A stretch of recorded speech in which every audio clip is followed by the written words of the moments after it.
is the Emperor's will? If we fight and die. What is death? Death. What is it that gives us purpose? What is it that gives the war purpose? Vanquish the foes of Himmler. The heretic! The alien! The mutant! The heretic! The alien! The mutant! What is it to be an enemy of the Emperor? What is to be dead? What is it to be the instrument of the Emperor's damnation? The Space Marines, the angels of death. What is it to be a Space Marine? It is to be pure, to be strong, to show no pain, no mercy, no remorse, no remorse.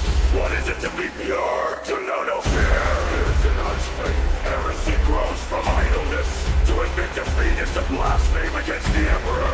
For those who seek perfection, there can be no rest on this side of the grave. Even a man who has nothing can still offer his life. The man who has nothing can still have faith. Success is measured in blood. Yours or your enemies. For the Emperor. For the Emperor. For the Emperor. For the Emperor. For the Emperor. This is the ultimate moment. This is the ultimate to the throne. This is the Blackthrone.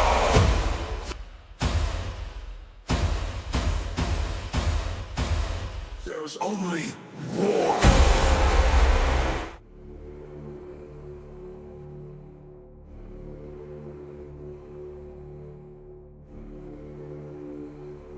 Finally, it has come. That which we feared most. You told me a long time ago, old friend, one must always leave one's mark upon a plan. Without a signature, a plan is meaningless. One must devote oneself to it. Utterly. With total conviction.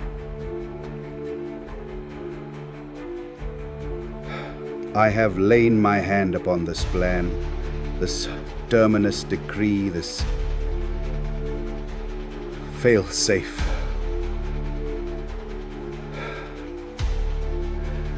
I pray it will never return. For when it returns, the galaxy will never be the same again. The fires of war will have been to embers as to what is to come. My sigil rests alongside your own. We have both given ourselves to this. I offer no comfort. Make no mistake, it will return. When it does,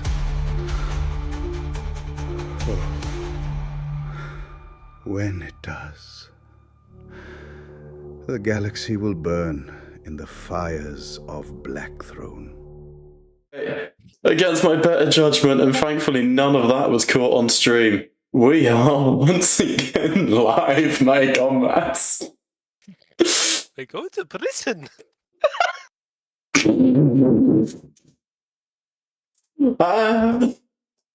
Compare the Meerkat has never had as strong an advertisement as Tattletales RPG. So looks like our holiday to summer camp has come early. Oh god. Well, anyway, so we are taking sponsorships. We are. No. Can you imagine us trying to get sponsored? Honestly, You had Raid Shadow Legends. You had a chance. we did get propositioned by Raid Shadow Legends, but oh dear, Those fuckers will take everyone at this point. it's true. Hey Novo, for God's sake, again for some reason chat just isn't working, which is mine. I wonder if I can get OBS to record itself. Hang on. Hang on. He's thinking outside the box. Display capture? No. Window capture. Applicant. Game capture, image, scene, video capture, window capture. Here we go. OBS section. And then, where are you, OBS? Really? It doesn't register itself? Oh, I see. are incredibly annoying. You can't have OBS capture OBS, which means I can't have chat on stream. Not at all, Govo. It was nice to have you back at all. It's quite right. You did miss some good shit in The Walking Dead, though. Liam's trauma continues to evolve. Speaking of trauma, we are once again live. Hello and welcome. We are Tattletales RPG. There's a table, maybe virtual. But the meerkats are certainly welcome at it. Well, last we left off with Warzone Blackthrone. I had about 6 messages on Discord as I said that. Christ. Catching up bit by bit. Good stuff.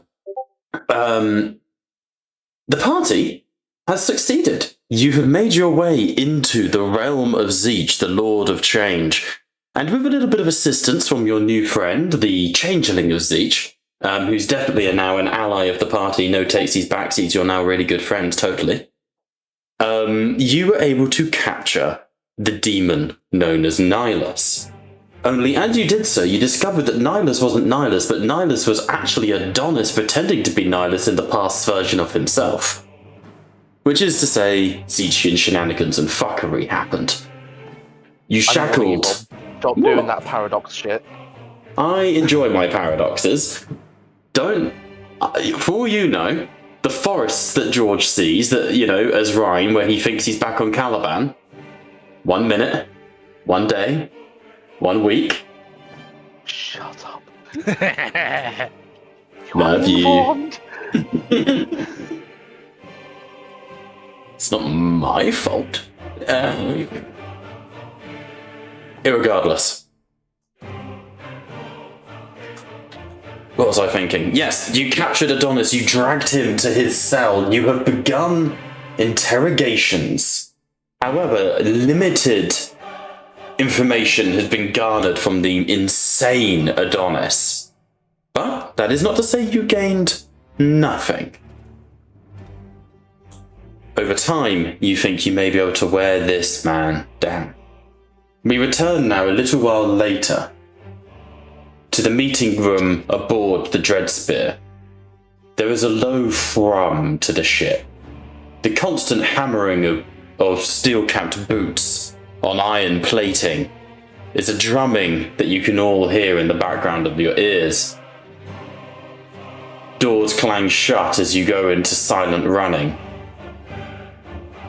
The fleet lies idle around Ursus Minoris. The giant celestial body of the... fuck me, what's it called? The big star in the centre. Ursus Majoris. Ursus Majoris is kind of glinting through every window with dark light. But an uneasy quiet has fallen across all of you. So really, there isn't much for me to do. It's a case of simply asking, what would you like to do? Where would you like to go? Do you have time? I would recommend roleplay. I would recommend interacting with people, getting each other set and sorted. But you know that you have a solar system to conquer. And it is certainly not going to be easy. Within the current situation, are we gathered around this war table effectively? If you want to be, yes, I think that's the way to go. If that's the safest bet, I can roll with that. Let's start with it here, and then we can go our separate ways. Okay. Thrulka said before, it's like, I think we've dabbled enough in such, I suppose, beating around the bush. We need to get rid of Fate Weaver before he becomes a further threat. Supposedly, he hides within the Kyrosian Rift, a more apt name than I think I dare to give it. Why haven't we gone into there already and purged the thing from where it stands? As he's like looking amongst everyone else, after going into the rift, Thrall seems to be more aggressive than ever before. It's very clear he's sick of this shit and he's sick of demons. Especially one that seems to mess with fates, such as Kairos Fate Weaver. He sees our every move and he sees our every plan. Whether he acts on them is up to his own insanity. We cannot take that chance. We must deal with him soon. Calliope sort of leans across the holotable, which is projecting an image of the Corrosian Rift. And she goes, "It is a matter of logistics, Brother Cruel. Your sanctity and zeal is as ever, appreciated and admirable. But it is not without folly. We must consider resources, the management by which we stand. If we were to take the Red River, perhaps we could make it there swiftly, but we leave our flank unguarded. And if we cross real space, we open ourselves to boarding actions and attacks. This is not a decision we can make lightly." Cadigan would intercede there. I'm afraid, my dear, it is a decision that we must take lightly. For however long we are here, it is deliberated. The Fate Weaver knows anyway. There are millions of alternative futures and decisions that could be debated upon this table, all of which will be prepared for. As fanatical as I find this side of Brother Thule, I cannot help but agree with him. The flesh of this Fate Weaver must be removed from this reality. Ryan would step forward and say, "And yet what of our resources back home, so to speak? Look how we are now. If we go rushing headfirst into every warp portal, we may not come out alive. We still have things in the now to deal with. Present or future, it does not matter if we are left in ruins." As you, Ursus Majoris. Amet's looks to you. "We have been able to gather a small degree of information in regarding the Kyrosian Rift. It is no portal, unfortunately. It is in fact worse than that. The Kyrosian Rift, to the best of our understanding," and he sort of swallows, "is seemingly a black hole that has remained stable.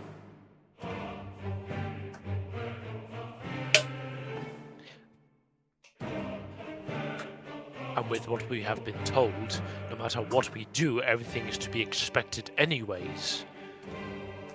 We are caught between damned if we do, damned if we don't. What are the risks of the Red River? Do we Krista know? Reed sighs.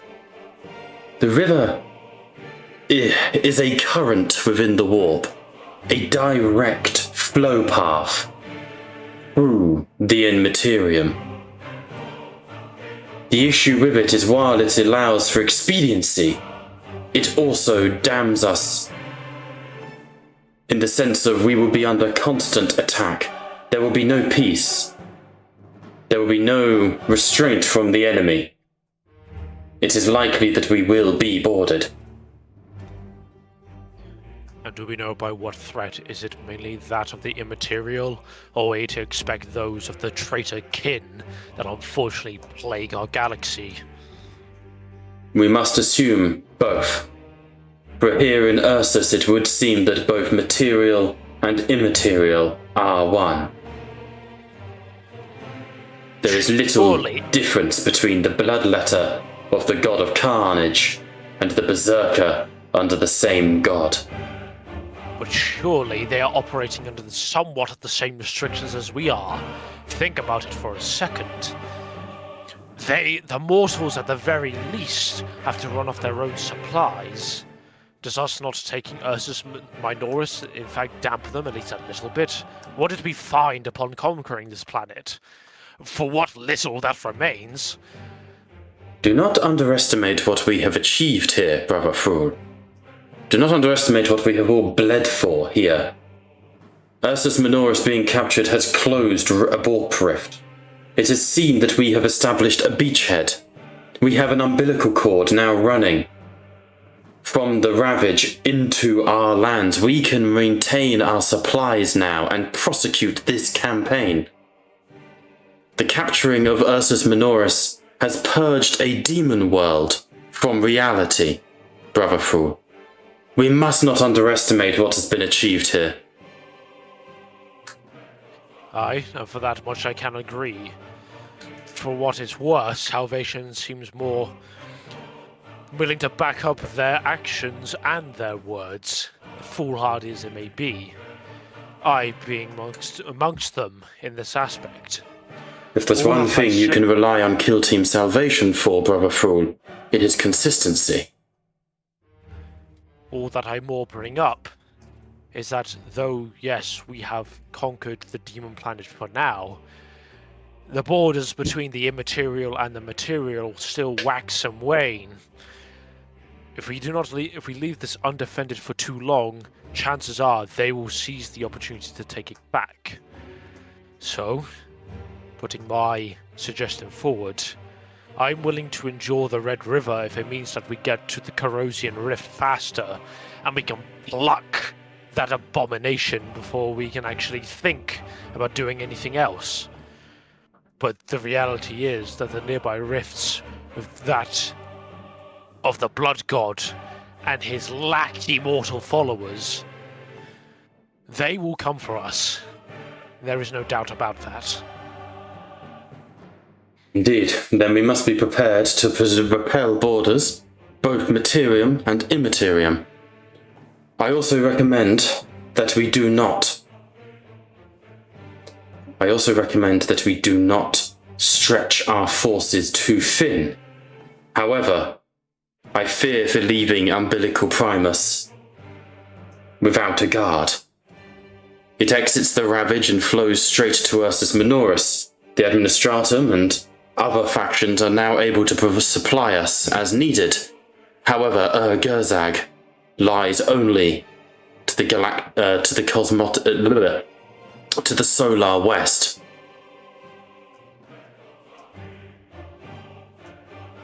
And do we have an understanding as to the situation on Gerzak? But before I actually say this, by the reports, do we know that's the planet that Gilliman was unfortunately struck down? Yes, 100%. The Ultramarines would have shared everything with you. Like, not even like a question of doubt. Gerzag is a fortress world. You're not taking it. Not yet. Before I continue, does anyone else have anything to say? I realise I'm going on to this rather strong. No. So are we under any time pressure to for offense, so to speak? To make the decision? No, because that's kind of out of character, out of body.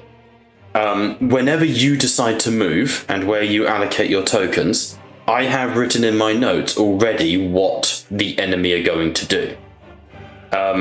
The dealing with Kairos time limit is more of a time limit of if you don't deal with him, the enemy gain buffs the longer he's around.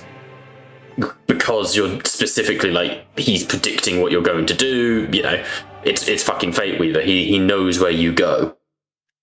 George is on the right path if you want to blindside Fate Weaver, because he can't see the now, he can only see the future and the past. So if you just make impulse snap decisions, you can't do diddly. But of course that comes with no small degree of risk.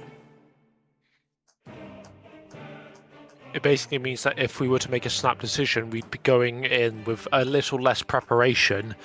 Albeit we can gather our resources, but whatever decisions we make in the current, it would be on that, as Bob said, entirely on impulse, and we wouldn't entirely be prepared for it. But I would use the map without the added stuff. Essentially. So that's the question really, is where do you want to allocate resources? If you're going for Kairos, that's all well and good, but how are you going to protect your umbilicals? Because without them, this supply line you're losing a lot of supplies. That is a big distance you're crossing on that map, even with the Red River. I mean, is there a possibility for us to hunker down and sort of eliminate these Yeah, I mean, you could. Bands of threats. Ursus Minoris is yours, and you have secured it and made a bastion of it. So it will be quite difficult for for Ursus Minoris to be taken. Nigh impossible while you guys are there.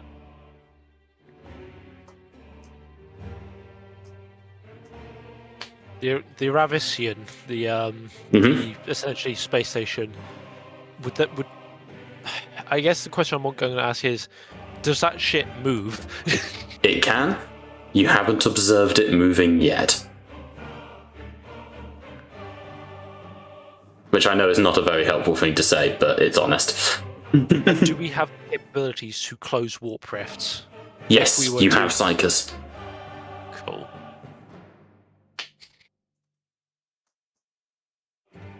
The way that we're looking at it right now, out of character talk, beyond my fucking Great Knight Seal, so the Kyrosian Rift, though it seems, I think personally, would be one of our better options because at the very least we have a clear goal in mind. Is one of our better options, but we do risk intervention between the Dark Mechanicum and the World Eaters, as I wouldn't see why they'd abandon one of their greatest assets, unless we also keep in mind that the trickster god, Zinch himself, is also wanting his ass back. So why wouldn't he manipulate Dark Mechanicum or World Eaters to go for a different target if they want Kairos back? We could use this to our advantage and send his ass packing back to his own god to be taken out of play for a while everything else is basically scrambling around to figure out what to do next. Or at the very least, if they know what they're going to do next, we know that's going to be their last determined action. I mean, could we potentially kill the demons and the world leaders on the bottom right and close those two warps, those rifts? I wouldn't even, unless you really wanted to do a big combat, I wouldn't even make an actual combat out of it. I'd just make it rolls, because a lot of those resources here were redeployed to us as Minoris. Of which we basically broke them upon the anvil, effectively. Yeah. So I could set up a little combat here if you wanted the frill. But I would also just allow it to be straight rolls to take those. And then the Red River kind of wraps around the left, and does it connect to the Red River? So you can then cross it here, and you see the little lines that lead off to the rifts? Those are like currents that go where you need to. Oh, okay.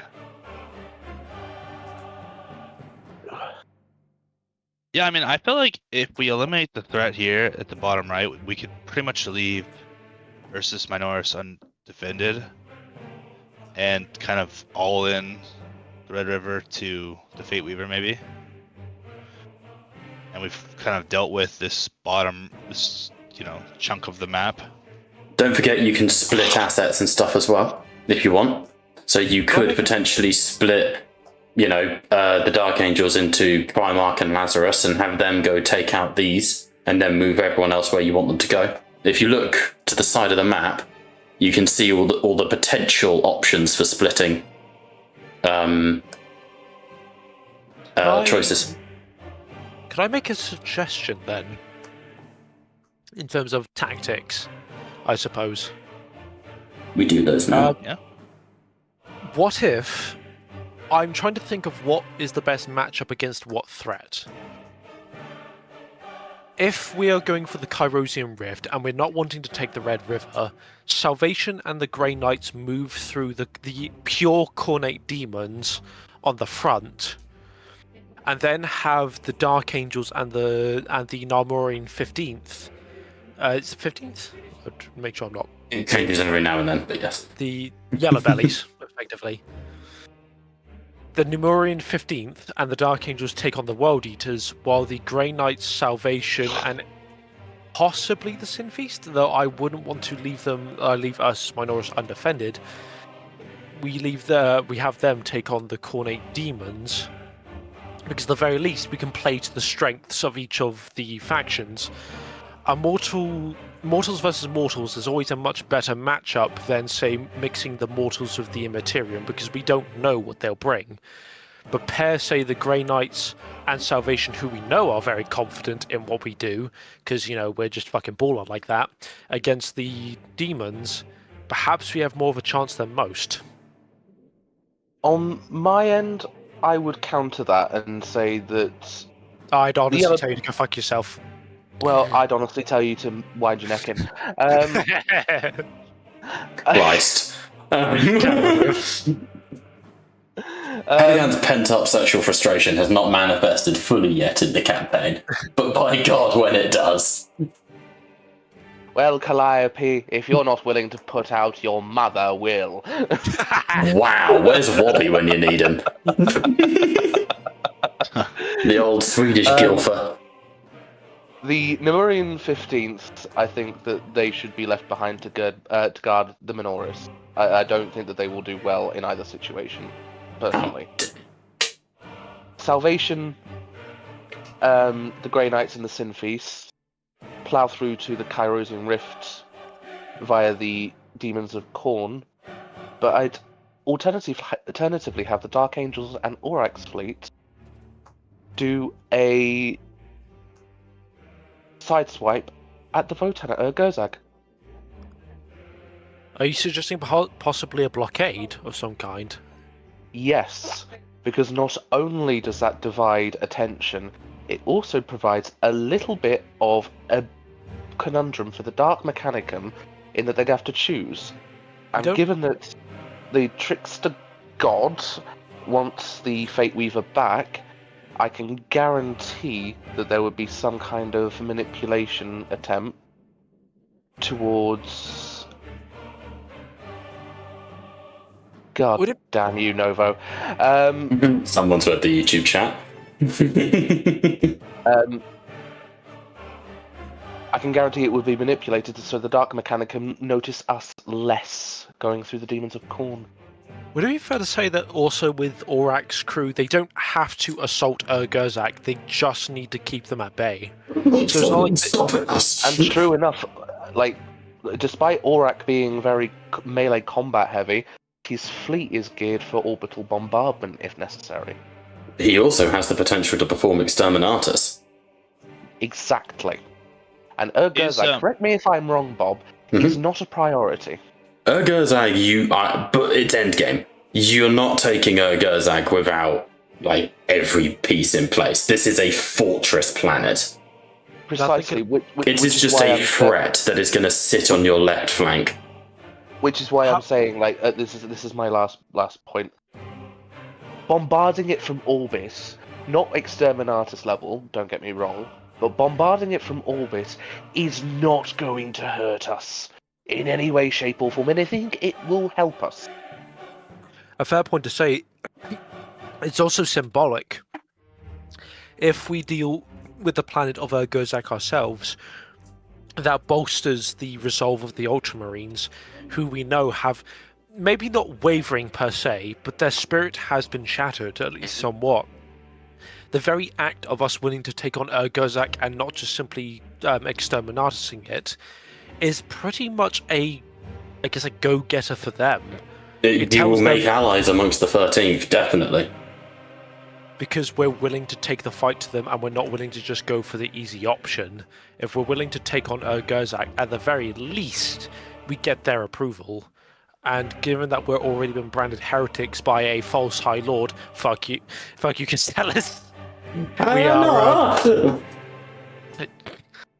We are very much trying to also uphold our own image here, which I think is something that, in the very least, we've briefly forgotten, is that we're trying to prove that we are worthy to be loyalist.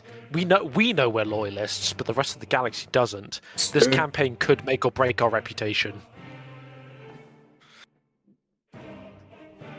Well, actually, I have another question. Is any of the Umbilical Primus squares fair game, so to speak, in the Ravage? Like, is it all sort of has to be protected? How do you mean? By what specific? What are we worried about? Like, do we need to defend the Ravage where the No action begins? Sorry. Yes, so essentially anything on that. So from the Ravage to Ursus Minoris, all of it can be attacked. Okay. I feel like this could be like a really easy round where we just like get rid of some of these, like, because the warp portals are essentially like respawning areas, right? Like they keep sending more enemies in, right? Yeah, they're spawn pools. Yeah, we will never be able to feel safe if these two warp portals right here are constantly next to the only. the only planet that we have like control of. I feel like we should just quickly smash these guys and close these 2 portals, and send like one force to protect the Ravage / umbilical cord, and then we can work our way any way we want after that. Like we take 1 round to just kind of shore up our defense here, and then we can go anywhere. We can go, it's the Kyrosian Rift, or we can go left. Yeah, that was- was my original idea of keeping the Nemurian 15th, like these guys, Ursus Minoris defending the umbilical, Yeah. having the Dark Angels and Aurak's fleet blockade and bombard the Votan, whilst we go through the warp portals to the Kyrosian Rift. If I'd actually like to interject here, David, what do you think? You've been silent. Also, I've been listening to all of it, but everybody's raising good points. Essentially, it boils down to: do we go through, head for the river, and head for the Kyrosian Rift, or do we just travel there? Because if we travel, so Rift equals demon shit. Travel means more human / raider shit. Still have demon shit. Going through real space for the warp portals, it has been previously discussed and concluded, but on DM level, that the black hole cannon on the Dread Spear can close warp rift. And indeed, Okay. it is a risky method of closing a warp rift, without a doubt, but it is a method. This, It is doable, at least. I agree with Liam in the sense that we should send the Grey Knights ourselves and the Synthes onto the Demons of Khorne. Leave the Nemurian 15th and anyone else to be divvied up as he suggested. Mainly because my brain wanted to list them off, but I basically brain farted midway through. He's brandied. Mm, I am perfectly sober. Fuck you. Would it be possible to close both warps in one go while That's- also still sending? it would take What time, force to the- but like I say, I don't have to make a combat out of it. I haven't got maps for these 2 warp rifts, so to speak. That's not true, actually. I do have. Okay, I have a few generic warp rift maps that I can use. Warp rift. Oh, you haven't found Asmodeus yet. Don't worry. But I do have this one if it loads. What about Satanas and Lucifer? Oh, you'll find out. Ball. So I do have a couple of like maps ready to go for a few space battles, but that will come down to how we. What? It's George's ass after curry. Oh. That- Or my throat after Liam comes to visit. True. Anyway, Swiftly moving swiftly on. It's a case of, depending on how the rolls go, that's how that'll sort of divvy up a little bit.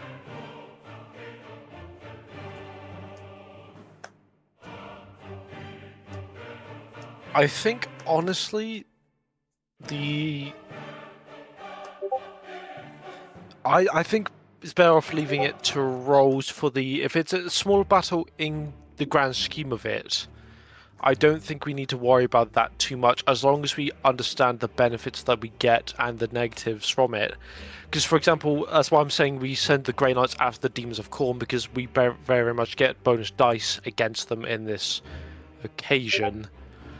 I think, honestly, our best bet right now is if we send forces to the different rifts and, as we say, blockading the Gerzak. I think Liam's suggestion was spot on. Leave the 15th to defend the planet, because I think they've witnessed enough to know that they have to be stubborn to keep their lives intact if they want even a chance. We should proceed with Liam's plan. Split the forces to take out the various rifts while also pursuing the Kyrosian rift. I honestly think that, at the very least as Thrall, that is our best position to go off of. I'd like to just... Sorry, I'd just like to stress as well, you do also have the potential to call upon someone like Consul Batar. You could call upon that guide that you got. I have been keeping that in mind. That was going to be a backup plan for the Realm of Tzeentch, but I didn't need to use that in the end. But I have kept that in mind. Got you. But yeah, don't worry, I haven't forgotten about that. Just in case. I know. Could I say something in character? So that this was all portrayed in character by the various characters. I'll move forward as through. It's like I'll to keep the roleplay going.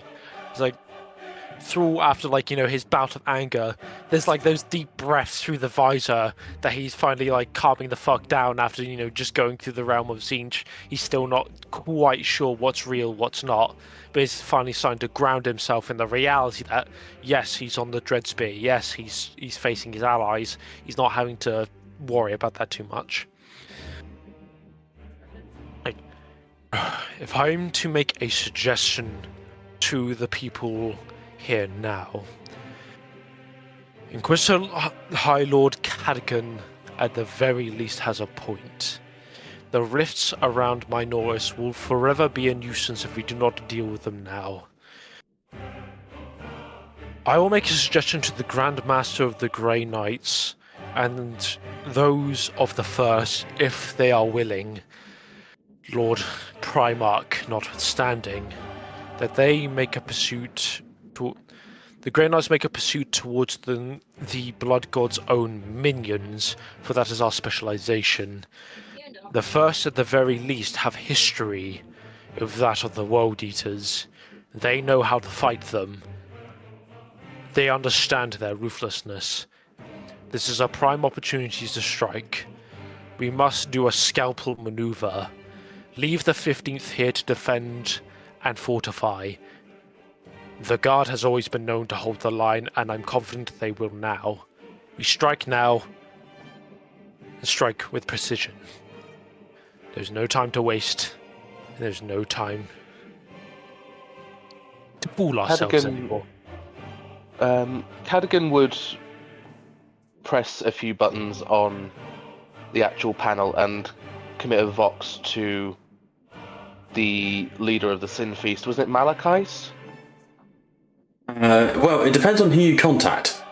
You can send a vox to the leader of the Sin Feast, or you can contact the actual leader of the Sin Feast. There's the one who's in system with you, which is, it was Confessor Malkia, but he is dead as of a session ago. It is now the de facto Glutfather Drake. But there is also the Sin Feast Chapter Master who is available. You guys haven't interacted with him much yet, but he is around. Is that the guy with the no skin on his face? No, he is of similar rank, but not him.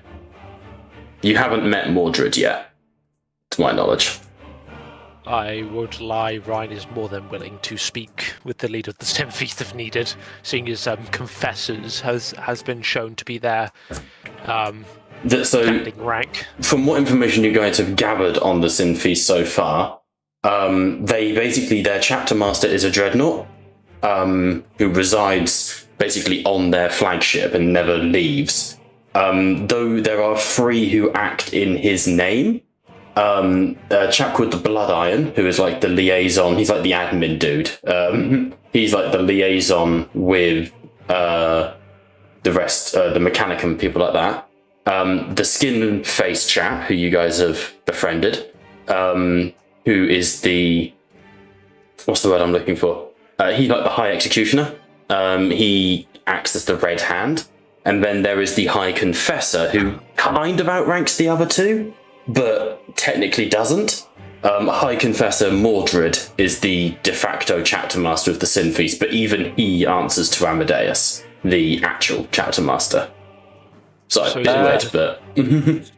So is it fair to say that because he's a beacon of faith, he's the one who outranks them purely by a spiritual and a symbolic Yes. notion? Yeah, that would be a fair way to put it.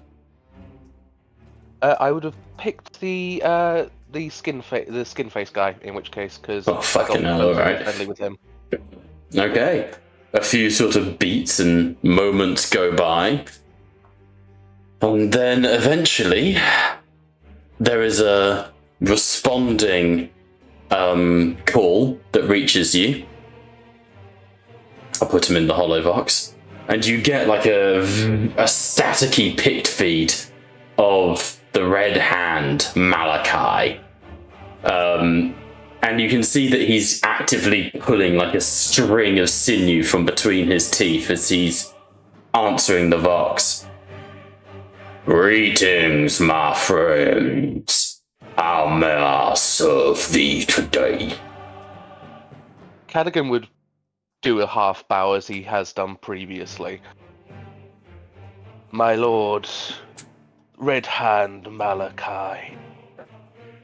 I would request your assistance in dealing with the filth of the demon spawn at the warp rifts of the Ursus system. Would you be willing to aid in purging their sin-laden flesh from reality?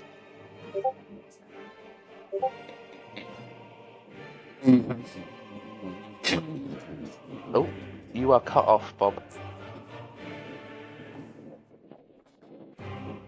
Is this better? How about now? Yeah. Bit better? Yeah, Alright, yeah. Mike has moved in front of my computer screen. Lord Patagan, we have been awaiting a heading. Command me, and we will hear thee. Your faith needs no command, but the direction we follow. All coordinates and data slates onto our destination will be passed down as soon as this meeting is concluded. But your agreeance to aid us, it is most ratifying to know that we can rely on you as always. Faith is a matter of jurisdiction, and ours is the soul and flesh of this world. I assume I speak to the High Command of the Ursus campaign. All are present.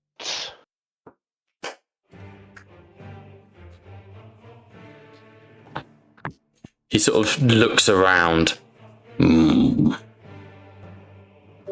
Then let me hear me.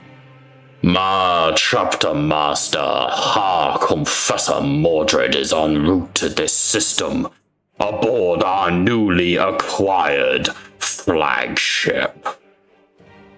We will soon bring to bear arms and armaments that would outstrip even that of the noble Primarch of the First.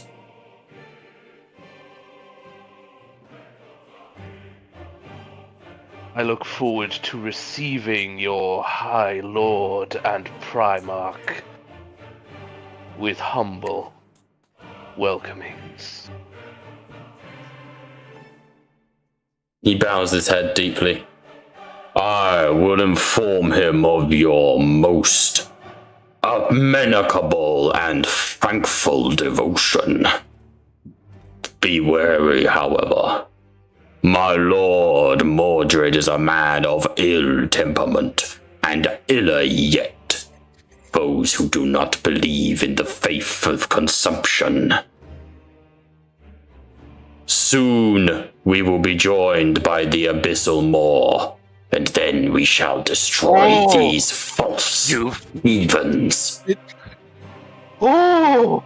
Ryan would fucking step forward like, the Abyssal Maw you speak of. Aye, Brother Ryan. My chapter lay claim to it, and have purged it of sin and the arrogance of flesh. To every servitor, I know what lurks within. You dare to say that the abyssal maw is cleansed? I know what's within. As do we, brother Chaplain. Do not underestimate the coven flock. The maw is ours, and we bring its guns to bear in the name of him on terror. Brother Ryan, we will have ample enough time to expect the more I have seen those data slates. I understand your trepidation, and I'm certain that Malachi does understand as well, given that ship's reputation. But I accept his reassurance for now. There is only a private a private Vox or text communicator Cadigan's like, I expect words after this, Cadigan. That's solely to him. Yeah. There is a quiet moment. As I think this is not subtle in any way. The response from Ryan speaks volumes. But Malachi does incline his head towards Ryan. I understand your trepidation, my brother. I have not made this known to taunt you with the fallacies of the art of Demonata, but rather to tell you that vengeance is nigh, that redemption is upon us, and that if we can end this foul creature, if we purged it, then anything is possible. This crusade is possible. See this not as an act of the foolhardy. See this not as an act of those who do not care. See this as faith, my brother Kaplan. See this as deliverance. Not mistake my reaction as anything more than shock, dear Red. If I'm to be correct, the Red Hand. To you, most honored Chaplain, I am Malachi. I only see that what is within has been only the utmost filth and abominations. If you purged it as such, I will take a matter of faith in believing you, but understand that within those halls, I remember the words of which I said to Brother Vopan, Marine of the Salamanders. I asked him to illuminate the halls of the Abyssal Maw, purging it of the Tyrannid and Gene-Stealer filth. I wish not to see his work undone. Do it well, the Red-Handed. I will be seeing you soon. He bows his head and makes the sign of the Aquila to you. Your faith, as ever, Lord of Dark Angels, is beauty to behold. I do not make this claim without true and fulfilled faith. And he smiles, and you just see that his face just splits when he smiles. They are en route, and I hope and pray that you see them arrive. For to see my chapter descend upon the enemy is to witness all of the Emperor's wrath. Good hunting, my brothers. We shall deploy as commanded. Unless there's anything else, he'll drop the Vox. For the safety of all involved, Cadigan will hang up. Fucking Rice slams his gauntlets onto his table. He's like, is this the past of which comes to haunt us once again? Is there no end to it? It's more, Lord, to be open with you on the Symphy side of things, they think they're doing you a favour. I know. Which is why I They think- It's why, like, in character, I'm like, I've not had a go at them. Yeah. It's more, Ryan has dealt with the idea of the Abyssal Maw, Omnis. This was all stuff that he thought he dealt with, and the fact that this is now coming back to him, it feels almost as if not in their efforts, but more so the universe's efforts to mock him. And Yes, say that all that's this fair. shit, that is what's driving him insane. I should say I'm not mad at the Sin Feast, and I'm not mad at anyone present. Oh no, I It's mean, by merely- all means, be mad at the Sin Feast. That doesn't faze me at all. It's more like, from a character perspective for the Sin Feast, the reason they've done this is they're all about consuming your sin, right? They're all about eating shit you're not happy about. So it's like, oh, you have this awful trauma, let us help you with that. And their way of helping is, this. Yeah, Would, exactly that. Is that like Ryan is very much going like he doesn't understand that, so he's as far as he's aware, this is a mockery, not by Yes. them but by the universe. And sorry, Oh Brian. man, sorry, Brian. Yeah, I was gonna say, would parts of the ship have to have been like repaired or replaced? you'll see. Yes, Because I you'll wonder see. if that if that information be possible to access. I'll be back in just a second. Potentially, if you go and chat with them, yeah. Yeah, I mean, it sort of brings up sort of like the ship of Theseus kind of like idea, right? Where like, if enough of the ship's been replaced, perhaps there, maybe there's not as much outrage. Most of the ship has been replaced. Obviously, a big chunk of the Abyssal Maw was a Tyranid bioship. Yeah. Just wait till it arrives. I don't want to give anyone any, like... I've got a really cool fucking scene in mind. Just give me time. Okay. I've got some cool shit, hopefully, that'll show up at some point.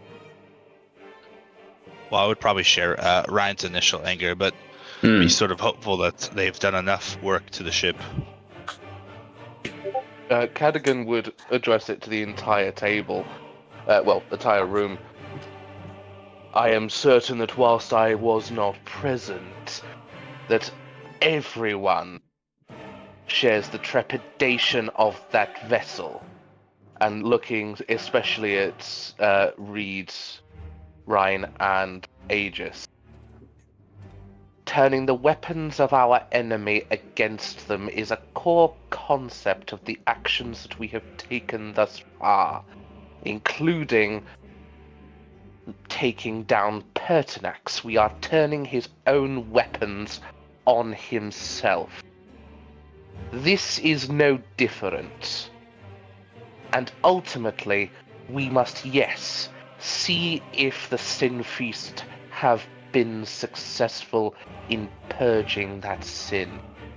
I am not 100% confident, but given their actions thus far, it is surely not unreasonable to state a modicum of success here. Doubting our allies will get us nowhere.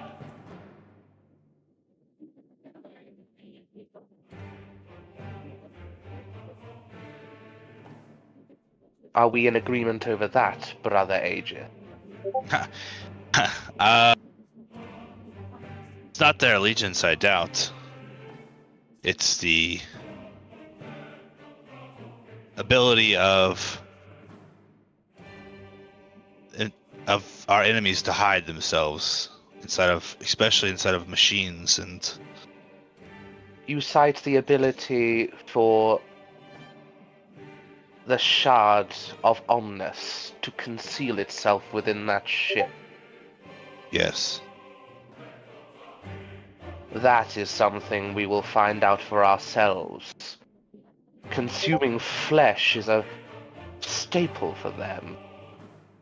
But technology, that is something that we will assist them in finding out. That, I'm certain, you will take an interest in. I've returned.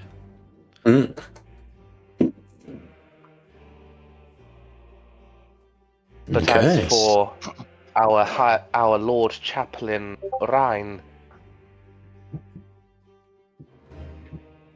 it is not productive to doubt the allies that we have.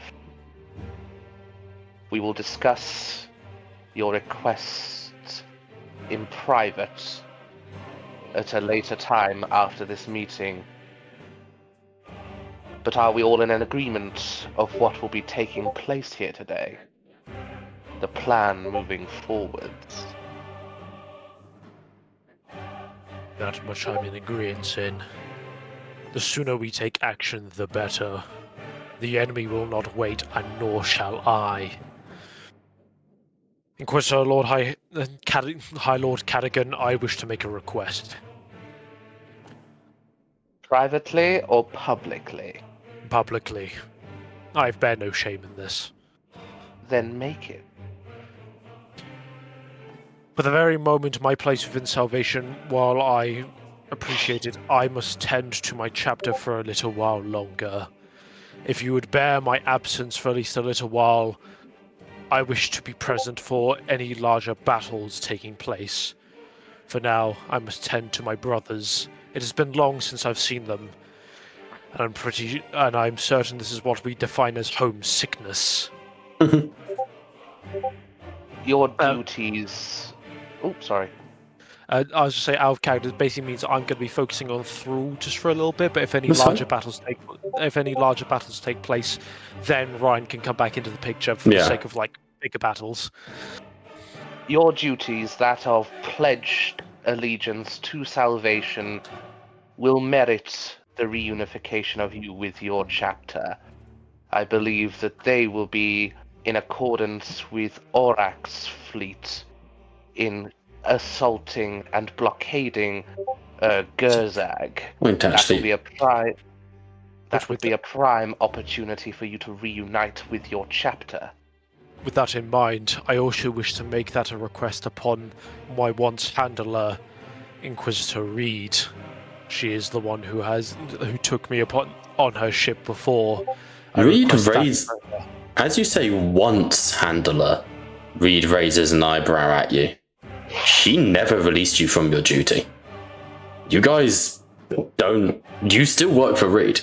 She's not been very present because of trauma, but for the most part, she is still your boss. Can Ryan do an insight to see that raise? Because he could correct himself. I don't think you need to insight it. She's not subtle at the moment. She's not offended. I think she's more interested in the fact that you don't see it that way. It's just one of those little wake-up calls for her, for like, my assets are slipping. You know? Yeah. She is my handler still, despite... And I make that request of her first and foremost. Deathwatch or no. Reed inclines her head to you. Return to your chapter with full honours, Brother Ryan. The Deathwatch does not serve me or Cadogan. It is a brotherhood forged from unity against a unanimous threat. It would be selfish of me to attempt to keep you in my employ. However, if I may request that we stay in touch, I would be greatly thankful. Inquisitor Reed, throughout my years within the Deathwatch, I have seen brothers fall, and I've seen some rise to greater glories, and I've taken mentorship from those such as Saru Sorrow, those of the White Scars. It would be amiss of me to not say that you at the very least have an ally with me. I know of the greater cause you fight for, and if it is a matter of chaos, or that a Xenos threat that has decided to get too uppity than their own liking, then you know that you found an ally in myself. I just wish to see my brothers once more before going into the din of war.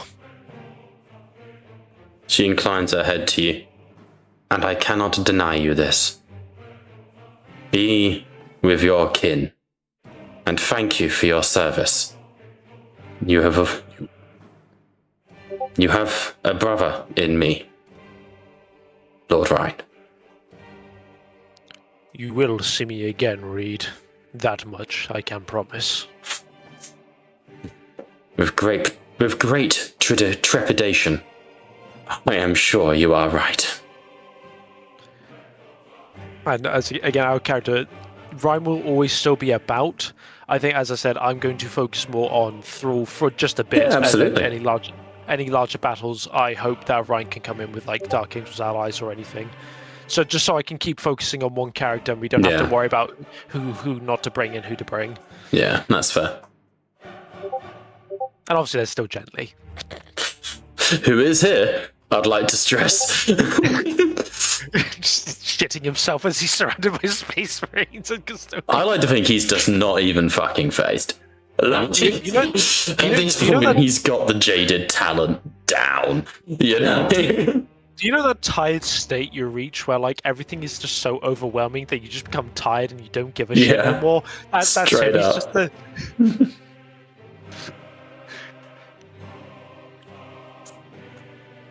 But going back to Thrall, is like, are we at very least in agreement that those of the rifts nearby must be cleared, and then to the Kyrosian rifts? Do we at least have that as a plan? Ambrose would step forward, saluting as he does, because there's plenty of people on this little area that outrank him significantly. But whose ship is it? Mine. I was gonna say, Ambrose, motherfucker's not outranked by shit. True. Anyway, redcoats storm through the door and start shooting. 100 melters! Front ranks fire! If it pleases the Angel Astartes and those of the Inquisition, the Dread Spear had been developed with a singularity cannon, one by the Administratum and the Factories on Mars, with the theory that such a singularity cannon, when fired at full power at a warp rift, would be able to close it at a range, though not without risk. This is one that Gently would actually raise his hands for if nothing else. No one else has got anything to say. Monthly as he raises his hand into the air. Go on. Captain Ambrose, sir, if I may. Super Gently, an honor for your service. To your sir, Captain. No, aboard your ship with your hospitality, sir. But I also have to add, is it really a singularity that can close that? You know, the spooky shit, you know? I ain't exactly an expert in this stuff, but can just firing a gun at it really be the answer? Well, What do you know of the scientifics behind a singularity, Trooper? Absolutely fucking nothing, sir. You got a point there. Carry on. The scientifics between a singularity. The scientifics of the singularity in that it encompasses and absorbs all matter. It encompasses and absorbs matter, space, time, light. Once at a certain strength, nothing can escape it. Not even a demon. Jelly kind of leaves it directly like, I don't know what the fuck he just said, but it sounds rather convincing. I'm going to go with it. Ripley sort of looks back at Gently. Let me make it absolutely clear, mate. I'm so fucking out of my depth. Almost eagerly, but almost out of impatience, because he is a captain at the end of the day, he would slam his hand down on the console. 2 essence troopers, once fired, if you are in the vicinity, you are dead. There is no alternative. Do you remember that time where you slapped that melter bomb on that Tau guy when he was trying to reach for like a little shank? It's kind of like what happened to his asshole. Fucking just gently snaps his head. Right you are, Captain Sir. Me and Ripley here, sir, and our squad are ready to deploy at a moment's notice. We're ready to kick the ass of any Xenos or fucking heretic. Right he is, sir. Right he is. Not to mention the Tau. No posterior, sir. Fuck the Tau, sir. Absolutely, Not sir. like- Fuck the Tau. Not literally, Trooper, sir. how are you aware that Tau possess no posterior? Because I tried to ram a melter bomb up one, sir. Did I try to shoot one up there, sir? Didn't work, sir. Science is not our Troopers and their substitute, sir. obsession of Xenos assholes. Gotta hit him where it hurts, sir. However, sir, I have found that they're what they call the traitors, sir. The humans who dare to call themselves humans, sir.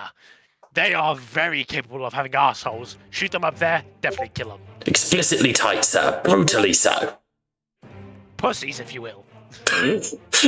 Go on, sir. Carry on, sir. Can't take shit. Literally, in the Tau's perspective. Fuck's sake.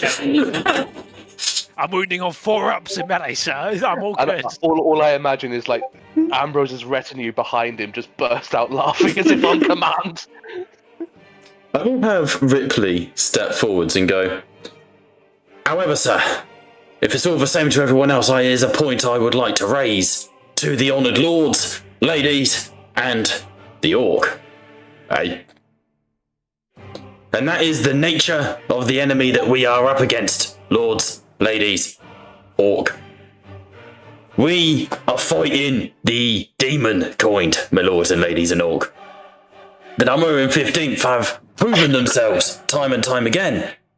But if we're going to be engaging in a protracted, long campaign, there's a bit of a risk, don't we think, of, well, they're going to get absolutely fucking cackered, boys.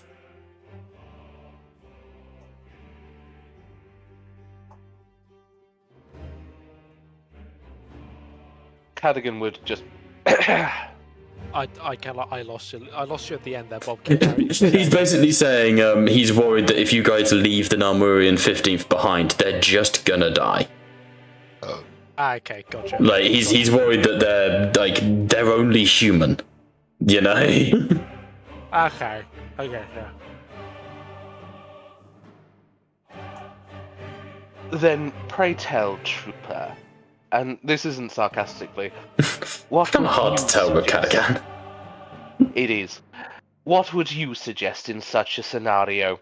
We face a war on 3 fronts on this system. Behind us, ahead of us, and all around us.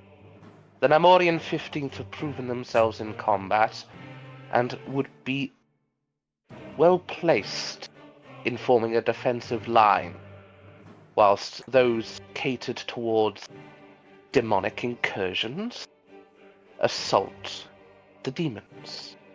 Absolutely, those sir. Not catered- denying that is the unequivocal and absolute nature and necessity of the situation, sir.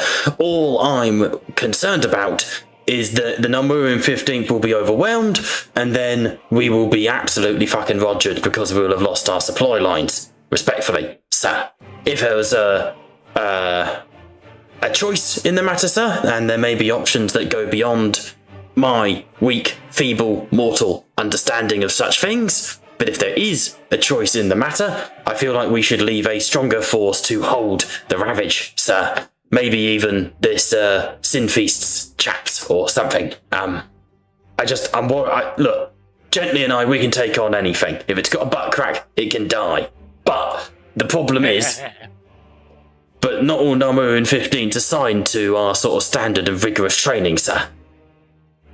You understand, sir, that we're kind of scions in comparison to the regular guard, right?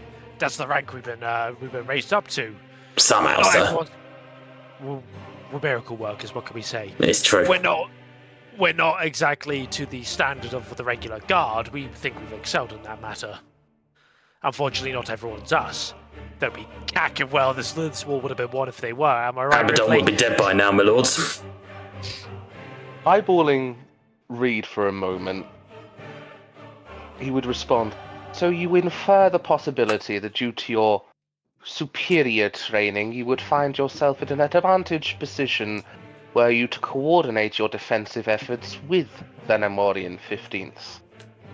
Would they Aye, sir. perform better with your presence? Aye, sir. Boy. I reckon we could whip them into shape. I reckon we could take a bunch of those Avalosian Oathbounds, and maybe even Mr. Gently would be so nice to accompany us on this little field trip. I've heard he's good with demolitions. Do you mean Grimly? Ripley? Yep, sorry, Gently, mate. Sorry. Yep, I'm thinking of Grimly. Bearded fella. Got a funny looking dog. Then with You used to put officer on the front of that. You give him the respect he deserves. It's true. Officer Grimly. That is right.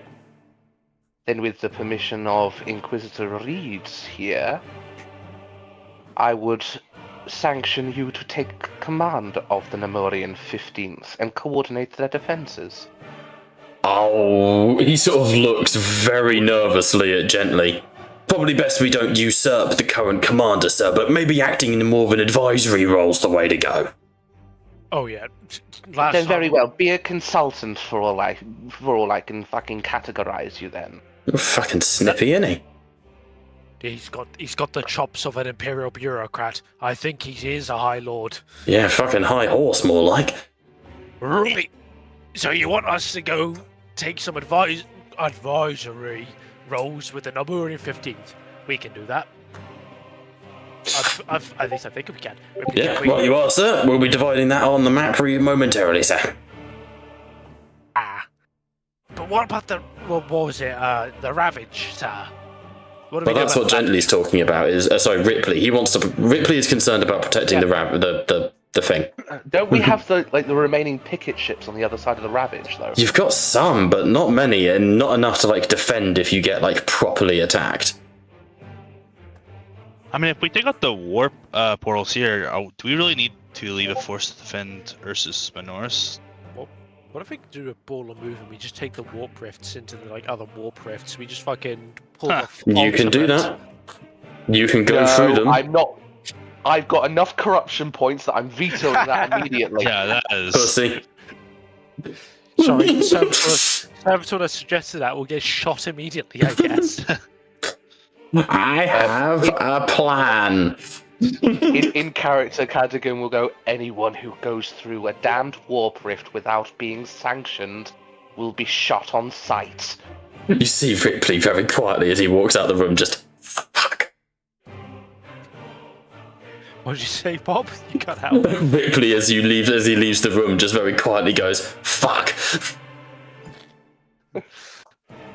Well, if we leave forces for defense, this could be a good excuse to use the black hole on one of these warp rifts, and then we attack the other one. Honestly, I'm sorry, Brad. I was just gonna say, then our forces are very consolidated, right? We have a strong defensive force. We're almost all still together offensively. Ursus Minoris can't be attacked. Close off one warp portal. Ourselves, this will be a very easy fight. There's a lot of us. The other one gets one shot, hopefully by black hole. Yeah, it's doable. I'm thinking if at the very least we're going off the idea of using the black hole to fucking kill anything, it should be the World Eaters. Not because I don't think it would work on the Demons of Khorne, but more so on the idea that the World Eaters still have to obey the laws of physics, and if they get sucked into a black hole, they're gonna get obliterated. It's more it's more sure. I agree. It's more surefire to work on the material than it is the immaterial. So we actively deal with the Demons of Khorne to move on to the Kyrosian Rift, and then we just fucking launch a black hole to the World Eaters, yeah. Alright. I mean, I'm not even going to have a combat for this. I think I'm happy to have this done narratively. So, the final deliberations are to have Gently and Ripley go with the Nemorian 15th to defend the Ravage from any form of counterattack from Gerzak, and to keep the gate open for Sinfeast reinforcements that are en route. The party is going not through the Red River, but is going via the two warp rifts up to the Kyrosian Rift. Is that right? Yes. Okay, 1 second. Don't forget there was an RP request George and my. Yeah, that's fine. There's also a duel to do. I'm just getting. Oh yeah, that's While also that's all, very, while very that's valid. all happening, I'm just going to get maps and shit made, like, you know. Okay, so that's where you're going to end up. Where are you sending the Dark Angels, the Grey Knights, Aurak, and the current Sin Feast you have with you, which is the Lamentation of Flesh? As I understand it, the Grey Knights and is coming with us to the Kyrosium Rift. Mm-hmm. The As are the Aurak. Sin Feast. Okay. And Aurak's fleet and the Dark Angels would then blockade Gerzak, not assaulting it per se, but more But so bombard. Yes, and also trying to keep the demons of Khorne nearby at bay. Because the very least, faith and stubbornness should hopefully see them through. So they're not to do any too risky maneuvers. They're meant to play it strategically on this occasion. Hey.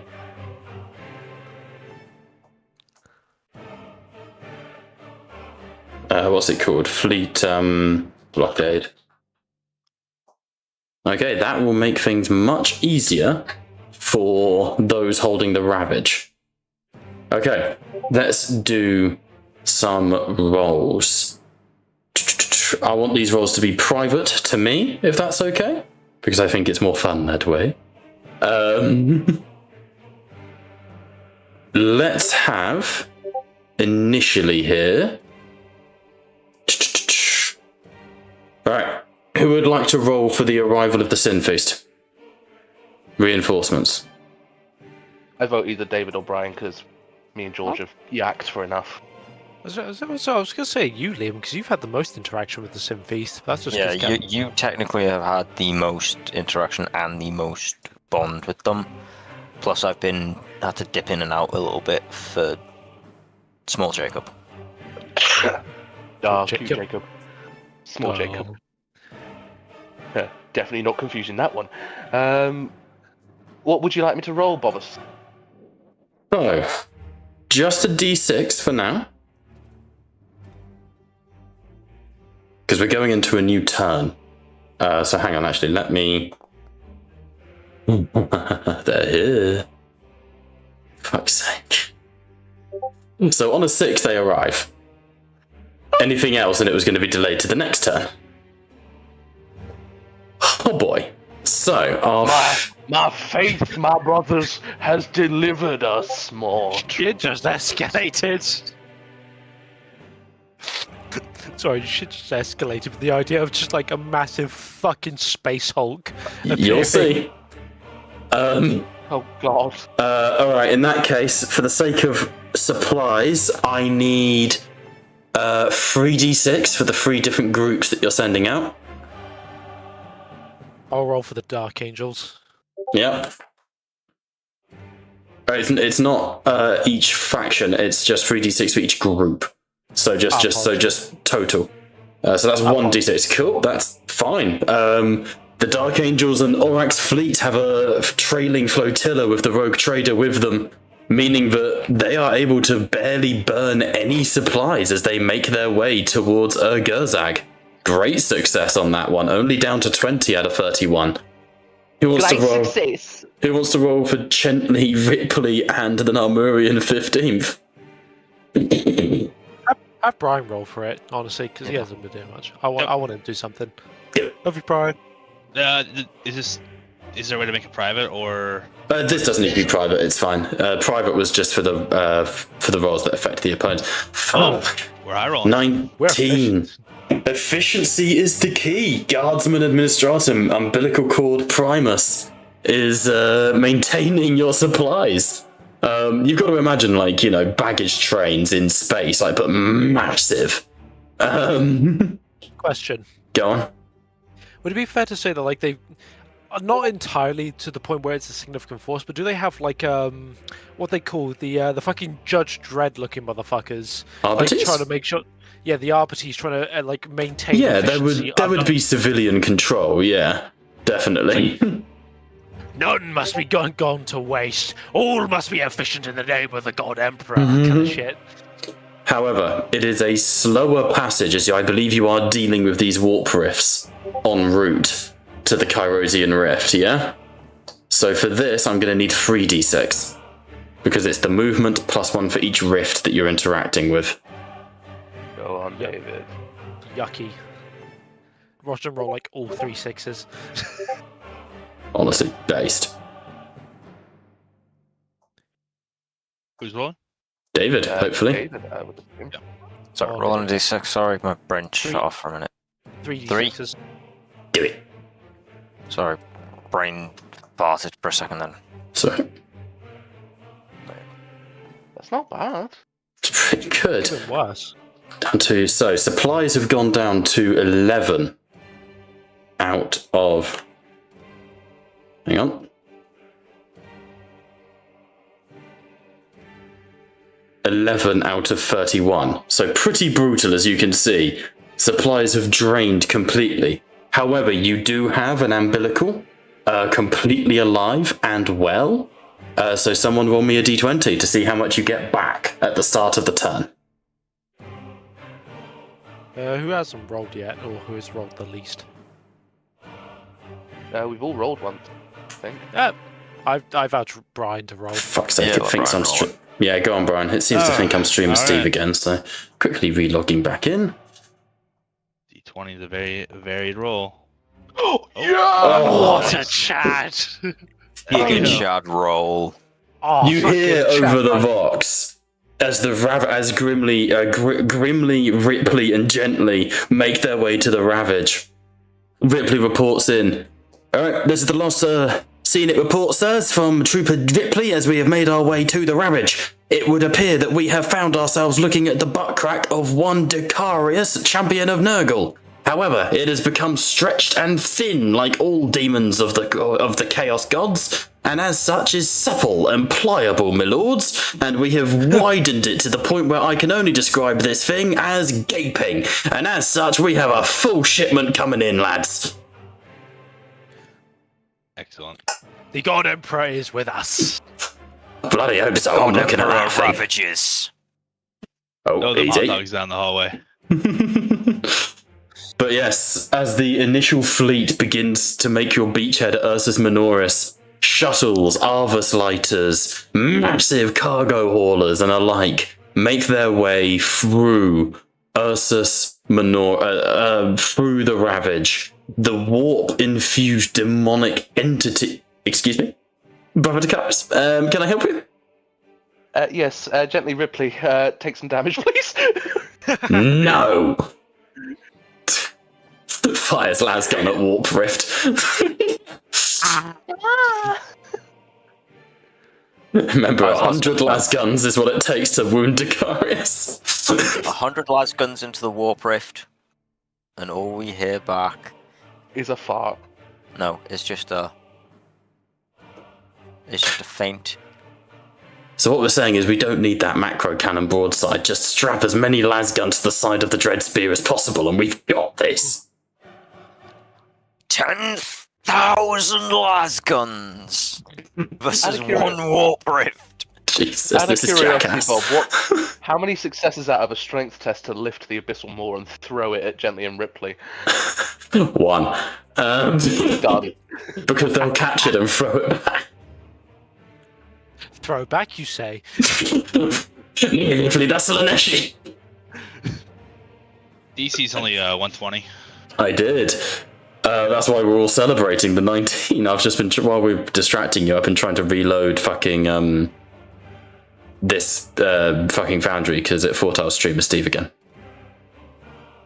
So, with that, you go back up to 20 out of 30 supplies. Fucking decent. Wouldn't it You be are 30? able to continue Yeah. prosecuting your war, gentlemen. Wouldn't it be 30 out of 31? No. So we got You were on 19. 11 plus... And he's a school teacher. I don't do maths. I do history. Genuinely, I do history and RE. Like, For goodness sake, Bob, you're teaching these kids. yeah. But Jesus couldn't count and he didn't need to, so don't at me.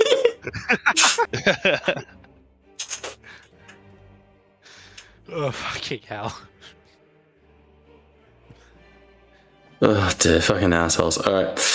Can I kick the ass of fate with yet? Not just yet. Because with one of those other roles, that final communique from Ripley comes through and he goes, "Oh, looks like we've got a Vox Hugger, boys. We've got an open communique that we're going to relay to you. Sound good?" Proceed. It's a viz feed. Is this coming through? And you get like a visual communique on your Vox. By the throne. Put a top on, man. Oh shit. That caught me. It's not of Trooper Ripley, to your eternal regret. Instead, it is a viz feed of the Ravage itself. And you see the Ravage begin to surge, lightning cackling at the edges of it. There is a screaming of demonic, what's the word? Demonic rejection as something tries to deny the entrance of another. And then, as huge as the Ravage is, something bigger begins to push its way through. I know we've made a lot of butthole jokes this session, but this is like something being birthed into reality. The Ravage is being torn apart at the seams. Lightning stretches and splinters. Pestilence and pestilent hellfire burns at the corners, and then with the screaming of void demons, surges open. As what you see on the Vox feed is the prow of the abyssal maw. But where once you remember seeing a hell beast of the Tyranids, there is instead now, where was once like the circular lamprey's jaw of the Tyranid creature, there is now a cast iron mouth. Jagged teeth facing inwards into a massive, like, asteroid-consuming furnace. Think the fucking Red Dwarf spaceship, you know, where they harvest rocks and shit and it all goes into the machine. Inside it, you can see the remains of the Tyranid hive vessel. Dead, rotting, and burning. Across the vast mass of the abyssal maw, a space hulk that is by no means small, you can see billions upon billions of shredded carcasses, their flesh torn off them, skeletal, impaled on metal spikes, and the majority of them still alive as they scream. And you hear over the Vox, "We are delivered in this time, in this place. Let the enemies of terror look upon the damnation of their ways, and let the galaxy sunder upon the consumption of all that is damned." As you see the abyssal maw reforged, break into reality. Because no, you guys can't roll lower than a fucking 6, apparently. That reminds me, I must text him. Give an idea as the exact reaction to this. Like if everyone tries looking at it, it's like it's very much just like he's very conflicted. There's the rage behind the fact the abyssal wars come back, but also the joy in Tyranids being fucking flayed alive. That much brings joy to his heart.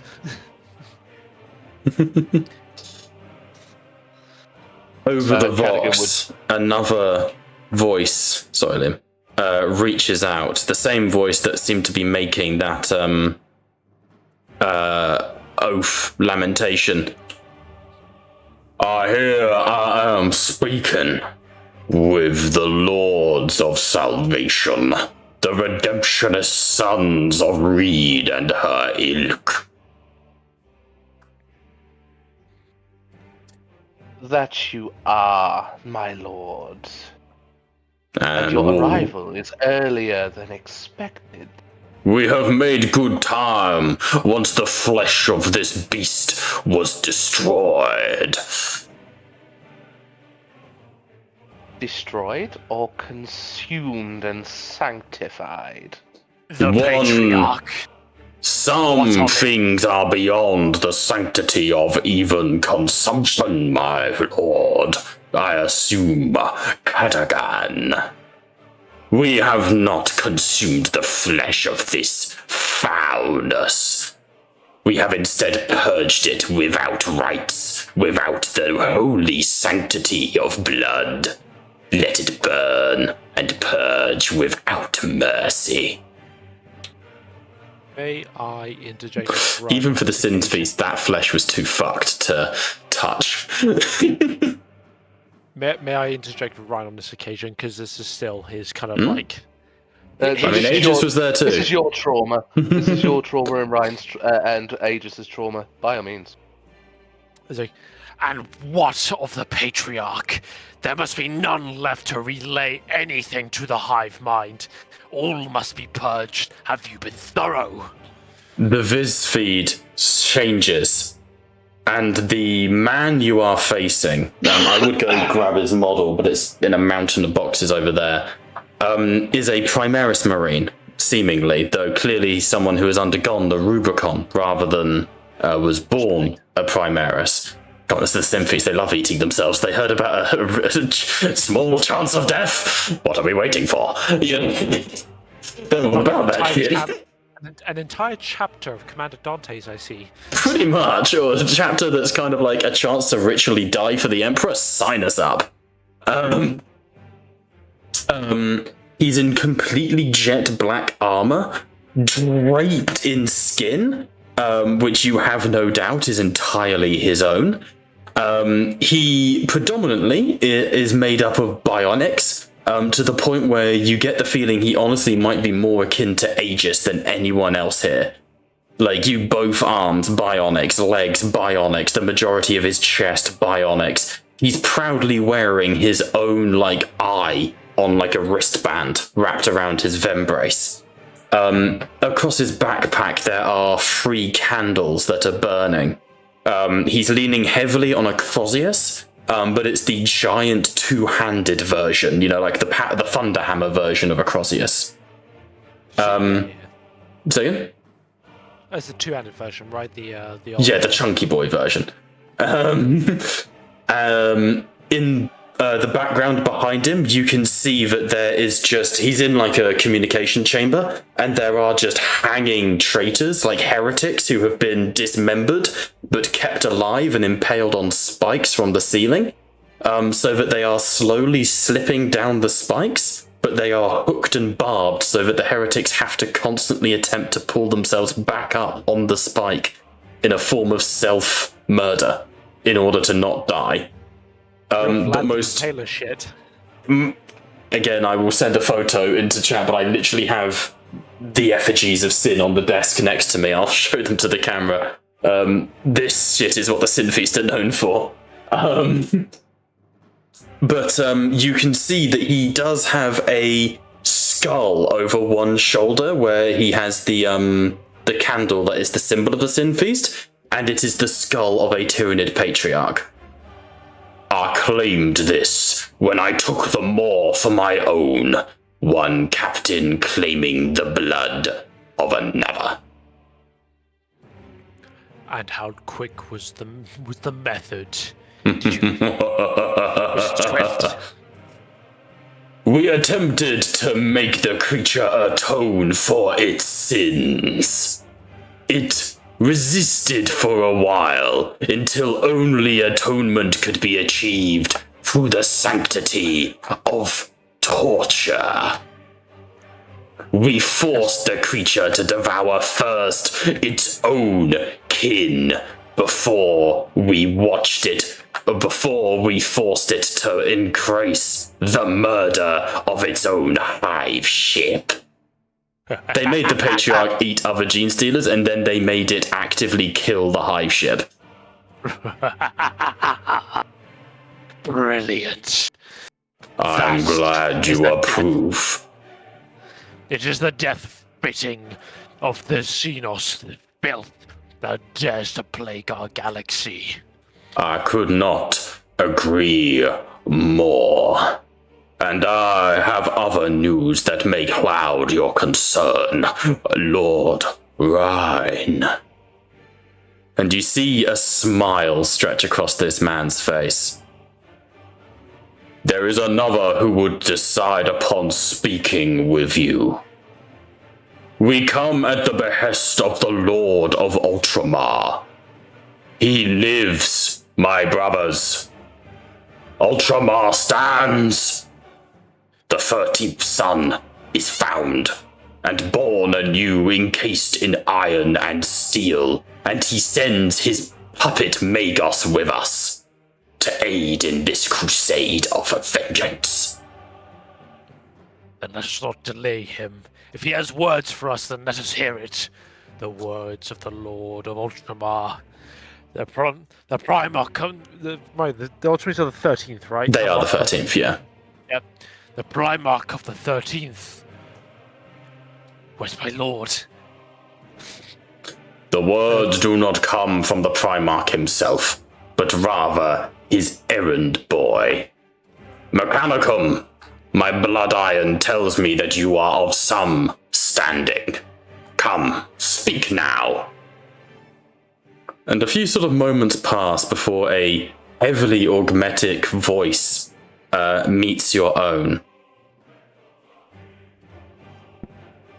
This is Archmagus Belisarius' call of Holy Mars.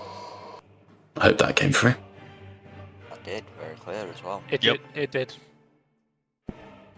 My Lord Gulamun has tasked me with eradicating all remnants of the creature known as Omnus. Through my own expertise into the damnable artificial intelligences of this galaxy, I come to offer aid in this endeavor. If you accept this chance.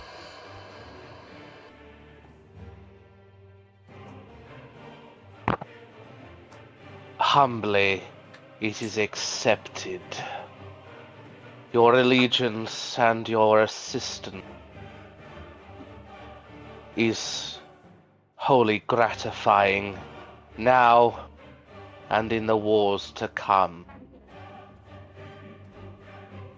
You do see on the picked feed, I mean, we all know what Belisarius' call looks like. Big fucking centipede boy, right? Yeah. You see the would-be Lord of Mars, the would-be Fabricator General, but no one's gonna fucking let him be. Belisarius' call. And as he his picked feed ends, it's like an extreme close-up on his face, you know, the mask, the eyes. I have discovered a weakness within the coding of this ominous creature. It sheds its skin like a chameleon or a snake, but where it sheds and changes its form, be it Talon's soul or others, it leaves behind data in the form of its former appearance. Like a changeling, it can be tracked back to the source, and as such it is not immortal. I have purged the abyssal maw of Omnus, and have remained uncorrupted myself. I offer this as an act of alliance, and in honoring the old alliances of the time of heresy. One among you by the name of Aegis is afflicted by this foul tech heresy. If he is willing and of good humors, I would personally perform the rites of purification upon him. More than willing, and it would be the greatest honor. I'll gladly accept any assistance with this as well as any other afflictions. Well, with the other affliction. I have heard that you honor Mars in your armament and the blessings of your hellish craft, Lord Aegis. It would be my honor to tend to your wounds. When you are done with the Hellthorn you currently seek to engage, return to us on the moor, and we shall see if we can put this matter to rest. I will. The line casts. Chapter Master Mordred and Belisarius Call are en route, and will be on the Ravage. What is the like? I mean, he's in charge. He's basically the top leader of like the Mechanicum, right? De facto, he's actually not Fabricator General, because Gulliman didn't let him. He basically begged Gulliman to not be, or to no, be? no, he begged Gulliman to be Fabricator General, to my understanding. Please correct me if I'm wrong, guys. It's modern 40k lore. I'm never going to be that strong on it. Yeah, I don't know any of it. He begged Gulliman to become Fabricator General. Gulliman saw him as like, you're awesome, you do all this great stuff, but you're a radical. If I make you Fabricator General, people are going to lose their shit. Essentially. The only way that I Go on. The only way that I understand is that I thought got along the same line of thinking. To be fair, I don't think that's entirely wrong. I thought it was because his own kin don't want him because he's a radical. The Mechanicum would not accept him. Do you think I would have like trepidation, or because the General Mechanicum doesn't necessarily like him, or? It's a case of he's batshit crazy. He's 100% like dodgy. However, if there's anyone, it takes a certain type of people to be able to fix Omnus or to heal you of this affliction, right? You're never going to get it from a standard tech marine. Not from a Jedi. You're right. Okay, well then maybe he'd be, less reverence and more desperation in his approach. Then it's kind of one of those situations where it's this or a death sentence. You know. Okay. Okay, so any more, guys? I think Cadogan would look over at Ryan. You required a word with me before we engage our enemies? Yes, but I do have to admit there is a matter of honor with the Space Wolf that I must conclude. If you'd forgive me for a little while longer, I do wish to put that matter to rest, of which then I can engage in conversation with a clear mind and a clear conscience. I do apologize. Very well, Chaplain. Okay. Would you like me to put us on the dueling map? If David wants to do that duel now, if not, I can go to Cadogan as a matter of conversation. But he has been patiently and most kindly waiting for a matter of an honor duel for quite some time. It's true. And I wish not to disappoint him. There's also the fact that we can play it narratively. Can do, or you can beat the shit out of each other. I would. Well, no, not so much that. Like, if it's that, so, Brother Ryan, your mind seems elsewhere since returning. I feel it best you exercise yourself and clear your mind. A good spa should do you the world of good. Focus on one thing at a time. And as such, the picture will become clearer. Ryan would kind of like there's like he looks to the floor a moment as he's contemplating. Like, you know what? For once in my life, no, perhaps not the first, but of very few, I agree with the wolf. There is a matter of honor that needs to be concluded. I will not deny you no longer. I accept your challenge, Sven, of the Space Wolves. I wish only that... Oh, George? So you cut out there, George. Yeah, apologies, my fucking mic... Did I stroke out? Did I stroke out? No, It was me. My fucking mic went, ah! I only wish that we are fair sparring partners, but I will not hold back. I will use every ounce of faith and trickery to my advantage, as I wish for you to use any matter of force that you have. I would ask no less. This is a duel of both honor, but also of body and mind. Bring your tactics. Bring what makes you, you. And I shall return it in equal measures. Just understand, Space Wolf, I bear no ill will towards you or your chapter. Our rivalry has been a long-standing tradition, but I see you more as a diligent cousin willing to fight for the Emperor's name. I wish not to see you hurt, and I wish not to see you hate me, as I wish not to hate yourself. It is tradition, nothing more. Tradition and honor. It has been a long-standing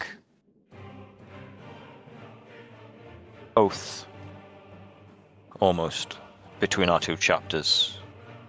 And whilst I do have some reverence at times with your more zealous members, much like I have no doubt you would with mine, you have proven yourself to me as one worthy of trust, someone I can trust and trust my back to as I leap into the fray. I would hope that you feel the same.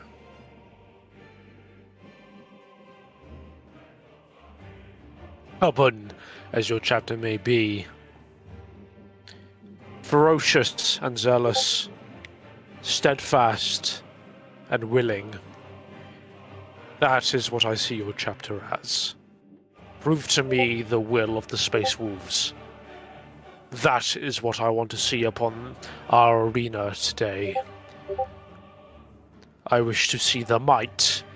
Win or lose, I want to see the willingness. For I am a chaplain. I test the spirits of my brother.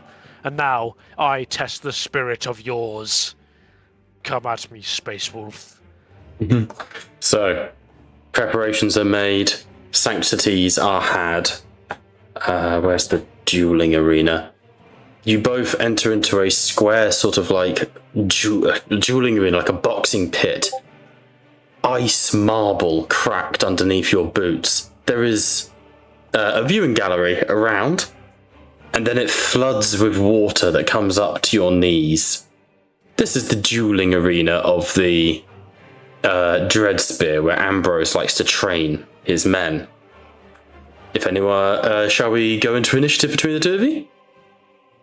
Yeah, sure.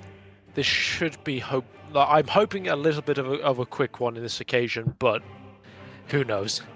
Ambrose, at this point, will be in attendance and will have sounded an alert to the entire vessel for all voidsmen to congregate at the training arena.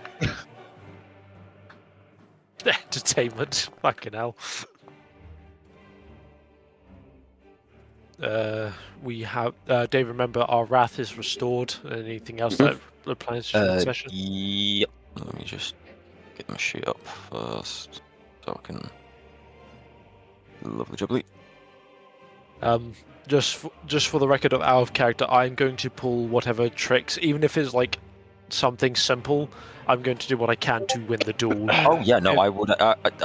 We've already established this in previous talks. Like I would expect, like out of character, I expect no less. I want this to be, the Dark Angels. Whilst they're more of a jack of all trades, because they were one of the first chapters, they had to do everything to set the premise for every chapter to then specialize.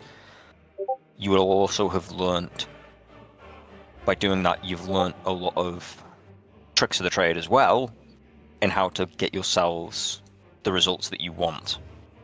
Yeah, it's just also a matter. It's just also a matter of like using my chaplain abilities and also. I'm fine with it. Don't worry. As a, just so you don't feel like you're cheated out of anything, I am going to use what I have. Oh no, you're not. George just got some shit prepped and he's trying to preempt it. No. It's all good. Don't worry. We've been through this. I think when we first brought up the duel. To be fair, it was a good 2-3 weeks back. I know you said you'd do that. So. Alright. Next time we'll just do you two versus Aegis and we'll be here for like 6 years.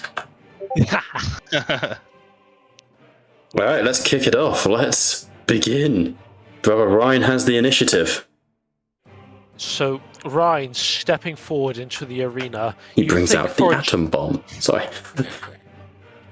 Fuck you, Bob. I'm trying to do something here. Sorry. Ryan steps into the arena knowing that this could either make or break his reputation. But in all seriousness, he is doing this for a matter of honor. He takes this seriously. He's not going to half-ass it to Sven. This is a space wolf in front of him for a matter of tradition. He will honor it as such. He doesn't bring out his Crozius. The Crozius has long since been a tainted symbol now. Unfortunately, due to the unintended actions of either Monteo Kraut or Adonis, the Crozius is out of commission for a little while, until he's given another one by the Administratum. Those fucking bastards. Good luck. Instead, Sven would see as Ryan would bear Longclaw into a sentinel pose, as Ryan is going to step forward. I think it's 7, if I recall. Yeah, 7. He's going to stand in front of it in Terminator armor, because he... Normally I was going to say that he'd go into regular power armor, but he doesn't want to half-ass Sven. I had to think about this one, and I didn't think to ask Bob, purely because I don't think Ryan would. He thinks Sven is a genuine threat and combatant, where Terminator armor is necessary to even have a standard chance to win the duel. Kind of, yeah, it's like respectful that you're in it. If like... Yeah, I mean, you did see him just dive and fucking wound a demon prince. So, or whatever it was, so yeah. Ryan is going to then... I need to bring up Abundance, because this is an ability I get. I'm going to cast a thing called Mantra of Strength. Which, what it does, is it gives me, just boosts my stats overall. Okay. What I have to do is, it is a persuasion test on my part, where I have to achieve, I believe, a DN of 3, and as such I gain the benefits from it. I will keep track of all the actual stats. No worries. Because, of course, stat stuff on the sheet is a fucking ball ache. It is a pain in the ass, yes. Okay, just to double check. DN of 3, I roll a dice pool of 11 to achieve Mantra Strength. If I roll a 6 on the Wrath dice, I don't take shock, and I just carry on as normal. Otherwise, I take D3 of shock. Oof. So, I achieve Mantra of Strength. My strength goes up by, I believe, rank. Which is 1 still. Yep. So I go up to a strength of 10. And my ED goes up by 1 as well. And I take a D3 of shock.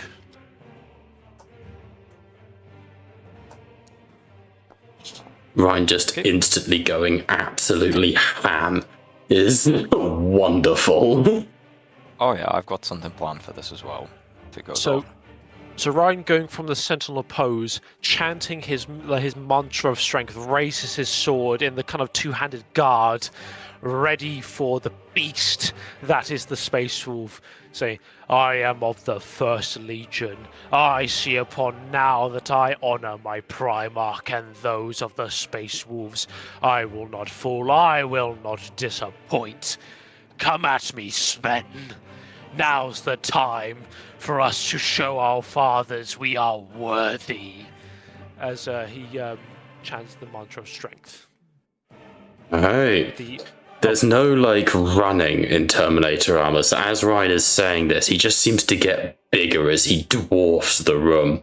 All around the room, the Voidsmen are being led in this chant by Ambrose, and as that chant begins to like reach, it's all in High Gothic. Your voice, Ryan, cuts through it, and you just advance like this demigod. With that is legitimately my turn. I do Not have a charge or anything? I cannot charge. I'm in Terminator armor. Of course. I cannot run or charge. So, Sven, it is your turn. Make your first attack. Yeah. There's something I want to do, but it would use an action, which is a pain in the ass. Ah, fuck it. I will go and obviously seeing, like, hearing you declare, let us show ourselves worthy of our fathers. And our fathers will watch us just as we fight. And I will just charge, obviously charge in, go full on. Nice. Full on. I will do the. Where is it? What is the all-out one with the berserk? So when you charge, you can't make an all-out attack. Yeah, that's all right. Right. Targeting. We go.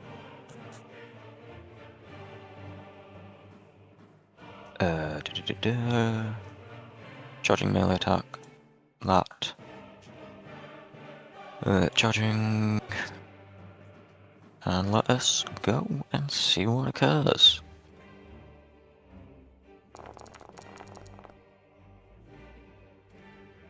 It hits.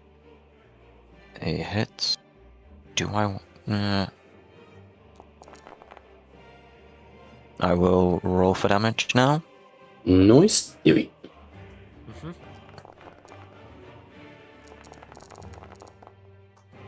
Cool. That is 17 damage. See how that applies out for you, mate? No worries. I take 3 wounds with a dice pool of 6 with rerolls thanks to Inner Circle from Abundance. I will roll that.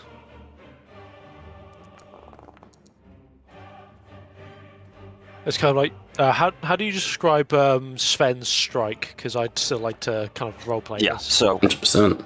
just wanted to get that. So Sven leaping, like, despite the water coming up high and trying to slow him down, he surges forward to meet you as you're marching, as you're declaring your mantra, bellowing out that he will honor his, that we will honor our fathers, bringing his storm shield braced on one side, axe gripped tightly as he goes for a wide right into the for a cross blow, like blow across your cross section of the Terminator armor to test your resolve and your defenses.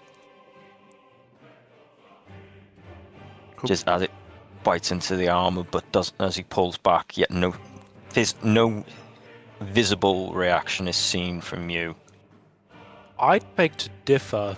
As kind of like you go for the cross section across the chest of like Ryan, he's very openly like going for like a strong defense because the Dark Angels themselves do pride themselves at least a little bit on their swordsmanship. Knights of the Round Table, you see. Yeah. So he very much is going for the longsword technique of trying to guard his center, trying to make sure you don't have any opening. But you see, as you're kind of like beating on like his defense, Ryan is somewhat having to actually give way. As every kind of like strike you make, he does have to bring himself closer to like the inside, because the savagery of the Space Wolves is rather overbearing when it comes to dealing with an armed opponent. You don't give a shit about defense, you're all offense. Yeah. The Storm Shield is there just for the odd bat away, and then when it comes to a grunt, just smash it in the face. It's just a it's just a fancy it's just another fancy weapon, just for some that he also uses as a pillow.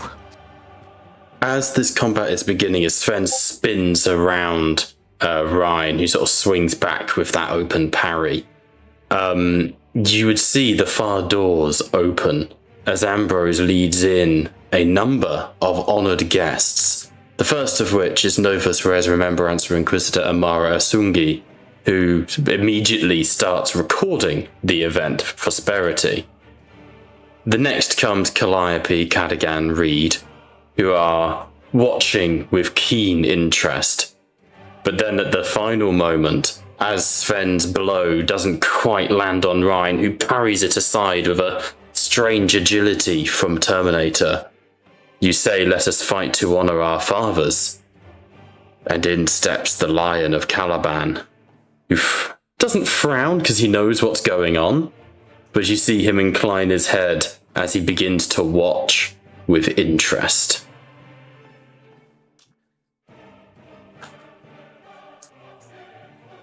And that would end Sven's turn, and over to you, Ryan. Okay. Ryan would then meet the challenge of your axe with Longclaw. He would gain, I believe, a +1 weapon skill. No, it's initiative, not strength. Longclaw would be 15 damage plus 5 ED at this point. Okay. I will strike with Longclaw. DN5, dice pool. You know what? Ryan is fervent. It slips 100 credits table, I bet on the wolf. Fuck you say? Just reading the chat. Cadogan slips 100 credits on the table, I bet on the wolf. Ryan will strike with Longclaw with an all-out attack. DN5, dice pool 13, strike. Did I make even the right? Yeah. I would Wrath reroll this, because Ryan would not put anything less but his all into this. Absolutely. Even that Papa is watching now. Fucking especially because Especially, yeah. Sorry, Josh. Yeah, you're right. I do not want to give the Space Wolf the humiliation of a half-assed defeat.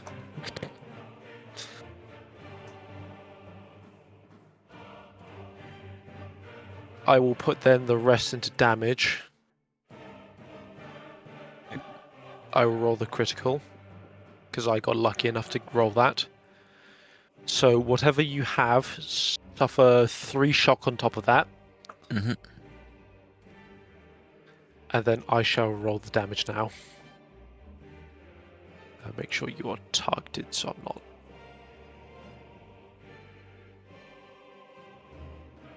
Very good roll. Very good roll indeed. At damage 22 and -3 AP, so if you target yourself and then apply damage, you should get the exact result you need. Okay, so target himself, apply damage. 14. So 8, 9, 10, 11 wounds. So that's how many you're applying, yeah? That should be the amount I'm dealing, but I could be wrong if anyone else wants to stop me. Oh, hang on. My brain didn't think about the mantra of strength. 23, 24. 24 damage at minus 3 AP. So 24 damage at minus 3 AP, so wounds would be 13, I think. 13, yeah, that seems about right from my brain. Okay. I'll roll. Just make sure it's taken in. Right, let's roll that. So you take 9 wounds with 6 to shock. 4 to shock, actually, because you already had 2 shock from before, so you should be at 4 out of 9 shock. Oh, shit, I forgot to take the shock off. You're alright. Shock. Where's it gone? My brain is not looking properly. You're Know that feeling. Changing that to 4. There we go. To thematically put it, Ryan kind of like parrying your latest, your like most recent strike. You then threw like a rising up strike through your abdomen. Would come from the strength of some Terminator armor. Trying to make it a quick and efficient strike, trying to take you down with the least amount of time and effort possible. But unfortunately for him, he forgets the fact that you are a Space Wolf. You are tenacious. If he was to go for anything, it should have been your limbs, something to slow you down. But the abdomen, that was going to mean fuck all in the grand scheme of it. Mm-hmm. Now, as the duel sort of progresses, both of you are just continuously circling one another. Ryan with sort of like the poise of like a duelist, sort of, stood ready in a guard, and Sven sort of panting, not out of breath, but just from the sheer amount of adrenaline pumping through his system. So, in response to the clash, Sven will take a short step back, just wipe the blood onto his left-hand claw, which is holding the shield. Yes! This is what this fight is about. That blood pumping. You need to focus more. Obviously referring to the fact that your mind has been elsewhere since returning from the warp. And he will simply just go back in. Obviously, this time he will do an all-out, just throwing everything, which adds +2. 2 to your dice, and I'm suffering a -2 to my defense, which should be taken into account. So dice pool goes up to 13. It should already been automated. Oh, hang on, Brian, David. Yep. If you go to your sheet, you click on effects. Effects. Oh, yep. You can add it to yourself. Yep. If you scroll down to add effect, there should be a kind of scroll of add effect, wounded, full defense, all out attack. That should cover that. All out attack. There we go. Yep. Lovely. Thank you. Makes life a bit easier. Right. Because Bob does have to sweat as his dice goes out of hand. No, it's fine. I just want to make sure everyone's getting out of this. I'm just Okay, so roll comes through. Yep. I am going to Wrath re-roll that. Nice.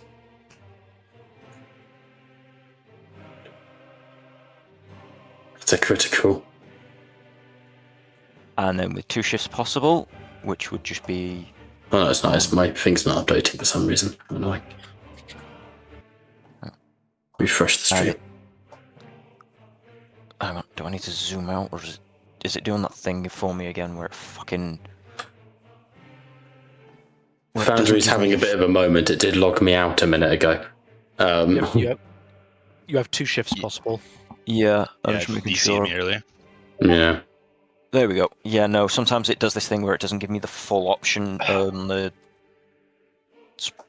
spread. Who's the Okay, so- fucker?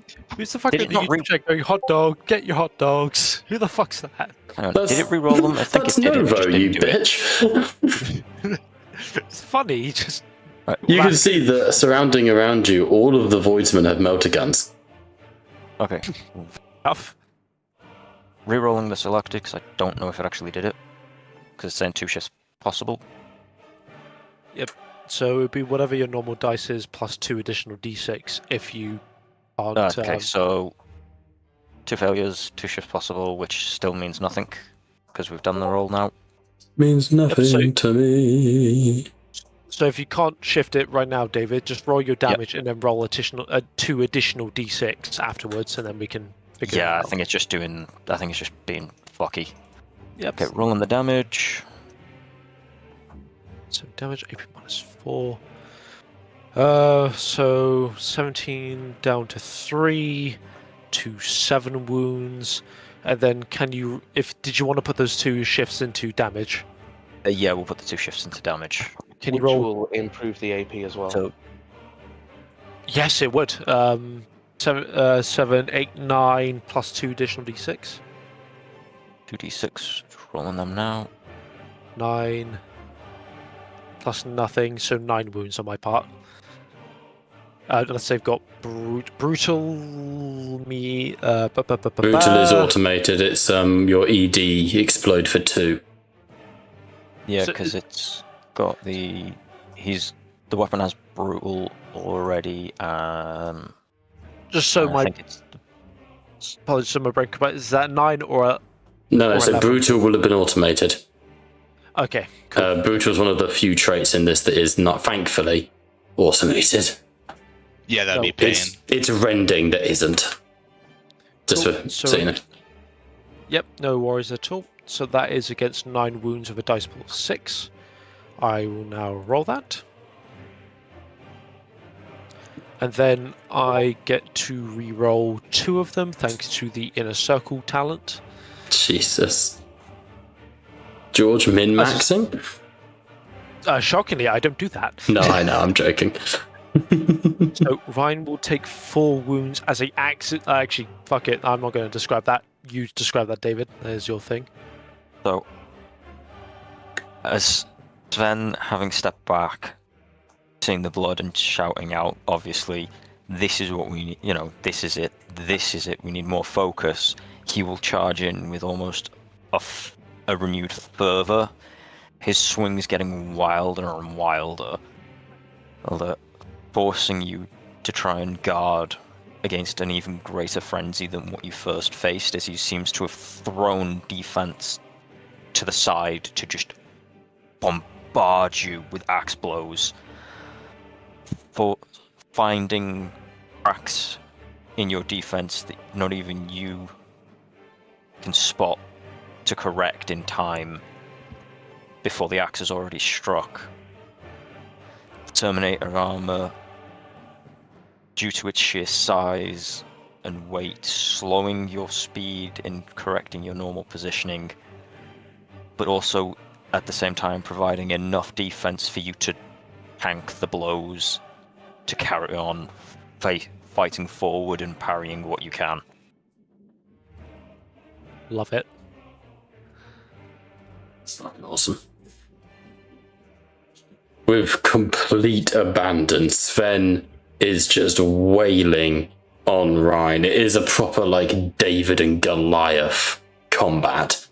At the moment, that hangs pretty much in the balance. Though Sven is bloodied, Ryan, I think, is, that you can't not just be slightly driven back by an assault like this.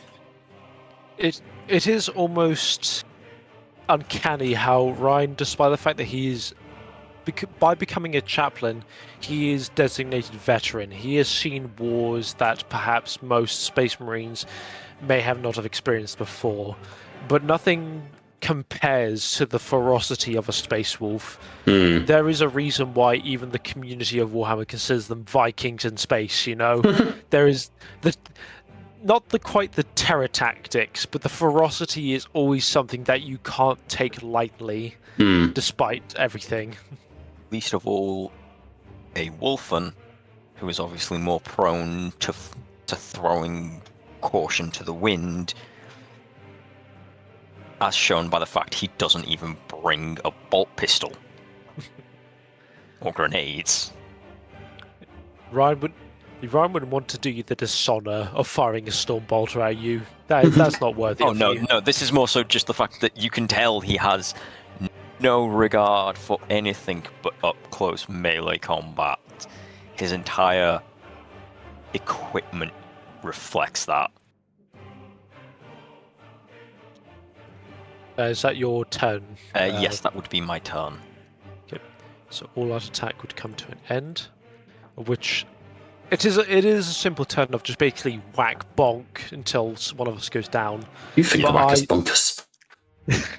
I did have something that I wanted to do, but if it would have used an action, and at the start, but obviously with it, as I said, it would use an action, and I can't waste an action in this because that would give you a chance to gain the initiative, and obviously as a Space Wolf, I would naturally take that initiative.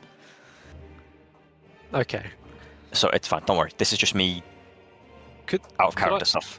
Could I ask what you wanted to do anyways? I think it would be really good flavor. Going to cast Spirit of the Wolf, which all friendly Space Wolf models within range gain +1 weapon skill and may reroll ones on melee damage rolls. You basically get the Demon of Corn rule. Yes, and it is a sustained psychic power. Could I at the very least ask, not for it to be rolled in sense of does it succeed or fail, but I do want to give Sven everything, win or lose. I want to give Sven the full honors of this is a duel for honor. So could I know this is not as the DM, but more. That's fine. Could I ask that be rolled just so I can get a visual? This, as far as I'm concerned, this is for you guys. Go for it. Yeah. If you want Ryan to give his all, you can only return the center. Oh yeah, so I will roll it now. It is a DN7. Go for it. It's not a trademark weapon or anything, so just rolling. Zero shifts possible. Do I have a Wrath to reroll it? I will reroll with a Wrath. It would be DN7 because you would have been wounded when it occurred. Nope, we lost someone. Yeah. Frank? Yeah, Frank. Frank. So 4 successes, 2 failures. It's just so it would still say that didn't appear. It's just the idea of the wolf and going full fucking animal. Yeah, it's the spirit of Fenris. Yeah, essentially, if we go into a next round of combat, we can essentially go. If we go into a third round, obviously we'll consider it activated. If you'd like, having gotten to that point where it is now, we're both on our last legs, a full third round. Yeah, if you've not dropped me. I don't want to sell Sven cheap, because no. You have honoured the idea of a duel, and I wish to honour you as such as well. Oh yeah, this is also a support. This is more because obviously with Sven being more of a Wolfen being slightly packless, he's taken certain gifts that uses certain psychic abilities to help keep the younger pups alive, having lost his initial pack. So obviously this is why he's got the 2 that he does, which is the Spirit Walker, which lets him. So he's got Spirit of the Wolf, and he's got, I think it's Wind Walker or Spirit Wind Walker, which allows the recent allies within the area of the attack may charge, but rather than run an attack, they can now sprint and charge. Ignoring all this, ranged weapons gain assault, and ignore the +2 DN attack penalty they would normally suffer and all that. So that essentially is to help the pups get into combat and keep them alive. That's his whole mental shtick as well. I like it. I think Ryan like goes into like more. You know how he's defensive before, but he goes into almost a nervous stance as he sees like almost behind Sven, like this fucking great wolf of like the psychic might of a wolf and of a Fenrisian psyker. Well, not psyker, the fucking wolf Rune priest. Priest. Yeah. There is this, as I described, the battlefield you're on, the dueling pit is kind of like a low-level swimming pool.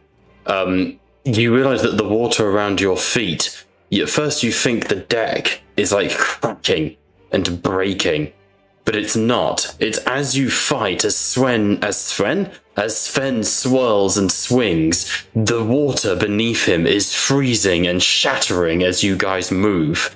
As you realise that he has brought the winds of Fenris with him to this duel.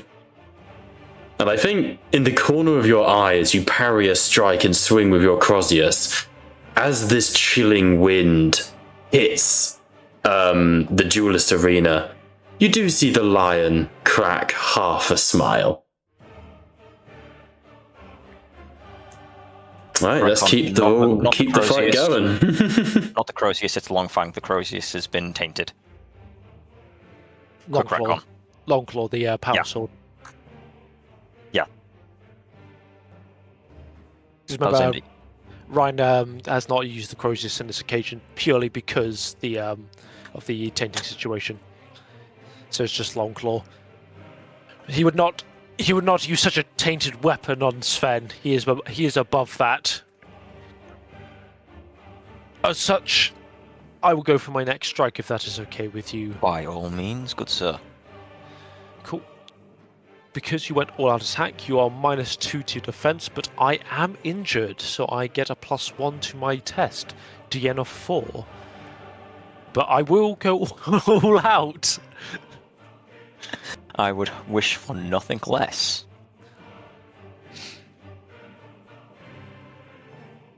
Which then, it is a DN of 4 with a dice pool of 13. Let's give this another whirl.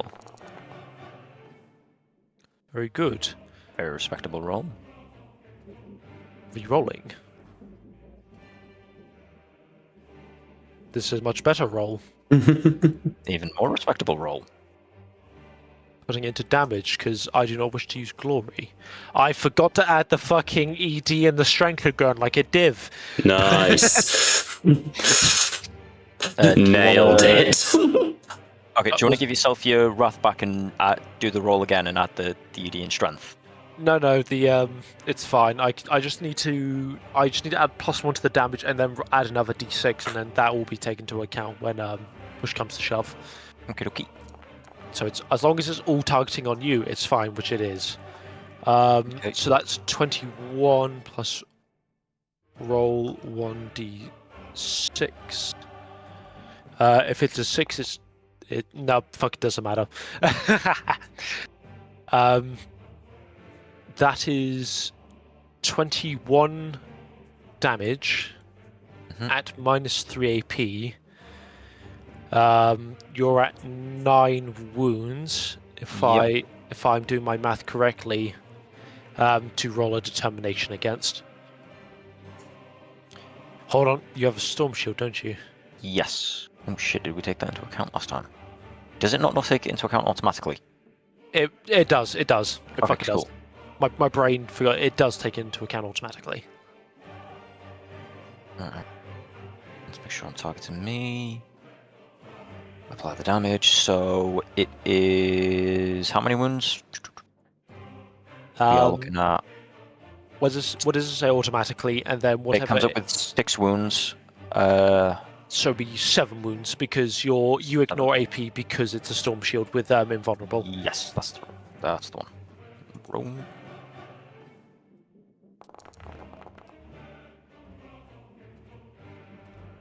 How's everyone else doing, by the way? Because I'm worried about our other players a little bit. What's reactions from like Aegis and Ambrose and everyone? I imagine the way Aegis approaches combat is like through a pure mechanical, like mechanicus mindset, where he's like running calculations, numbers. Nothing is emotion based. You know, it's like he's like looking at the angle of every strike, thinking like, okay, this is how I'd block that. Okay, you know, oh, that looks like a scary strike. Here's how I'd twist and move. You know, so it's just like pure analytical. I am curious.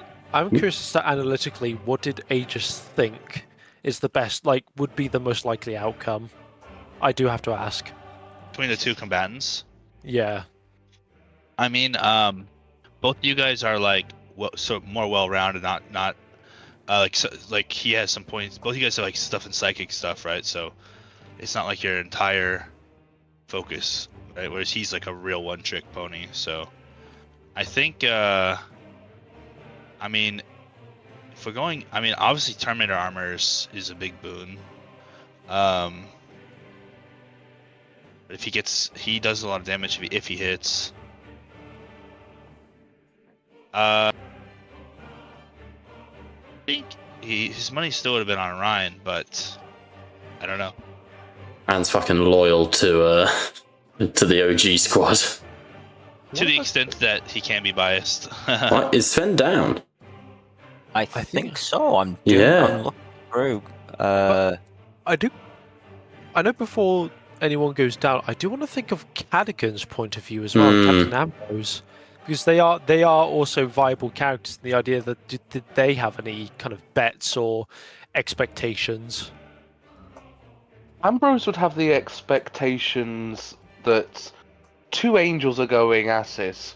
That de facto puts the power level as even because he's clueless, basically, in terms of Space Marine power levels. Ergo, bigger the gun, the bigger the chance. He would soundly bet on Ryan, if for no other reason than you're in bigger power armor.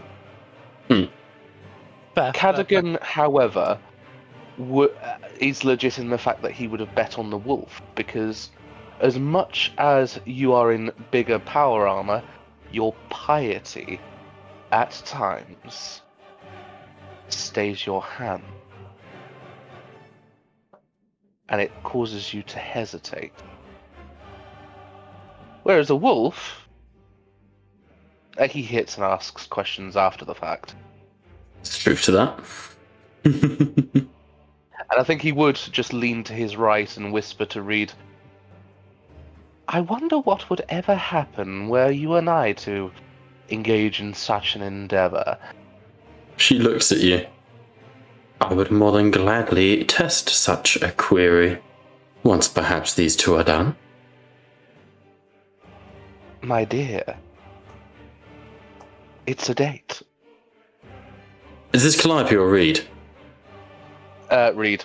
Yeah, I was going to say, she kind of looks at you with the it's a date thing, and then, very well, when they are done, perhaps you shall learn something. And Cadigan would look over at Calliope. So, don't worry, I know that we're not very serious yet. She sort of looks at you.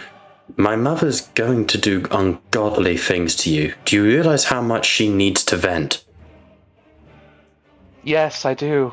But also, my dear, you have no idea how much I need to vent. Calliope raises an eyebrow at you. Good luck. No, back to the combat. So, how does this go down? I'm going to propose something to you, David, and obviously, I don't know if you want to conclude it this way because you are at max wounds. Essentially, with the ferocity of the Space Wolf, seeing the spirit of Fenris, it is almost overwhelming, even in Terminator armor, despite the fact it's meant to be a steadfast piece of armor to stop even the most devastating of blows. I find myself scraping against the ice of what could have been Fenris once upon a time. And I just see a single thread, a single opening in your defenses. And I take a bit out of your books in this occasion. I decide to brute force it. As in your final strike, I sense there is a weakness, and when you bring it down onto my armor, perfectly carving into it, leaving a scar that perhaps may never fully be repaired, I full on shoulder check Sven as into his like gut because he's technically in scout armor by comparison. Yes, He it's is the equivalent literally of in scout armor. It's the equivalent of scout armor, yeah. You feel the full weight of a piece of Terminator armor go right into your gut, taking the wind out of all 3 of your lungs. As then a sudden, a sudden elbow into your face, and then a pommel strike from Ryan, and to then bring you onto your knees, or at the very least onto falling onto your back, as to bring you low. A sword will be placed at your neck to conclude the duel. But of course, if you want to make any change to that as Sven, to make it any more I don't want to make it to seem one-sided. I can think of it more like, in terms of how Ryan has seemed to show respect. I feel like he would, as he's gone for the pommel strike and Sven starts falling backwards, he grabs his hand so that his back never touches the floor. Nice. Just so it just even, and essentially it'd just be as an honor. Enough for both of us. No back shall touch the floor. Essentially, kind of like how people say a scar on a swordsman's back is a sign of failure. Yeah. This is that kind of thing. And Sven's just completely concussed and wind broken out of him, but he just would crack a smile at that kind of show. I think Raya's kind of preventing you from hitting the ground, That's onto cool. your back. That's very cool. Would go, you fought well, Wool. You are of wisdom beyond that of my own. That much I acknowledge. It was a duel well fought. Your honor is intact, as is mine. You did brilliantly. I can just tell just from that. The air around you. It's much lighter. You have a weight off your shoulders. Oh. God, that was a good shoulder check. Oh. And I'll pull myself up to stand. Fucking brilliant move there. Love to see it. Throwing away that, using your weight, throwing caution to the wind, knowing your armor, putting faith in your own skills, and just letting instinct take over just for that moment. You've just proven you know how to fight properly. It's all good and well.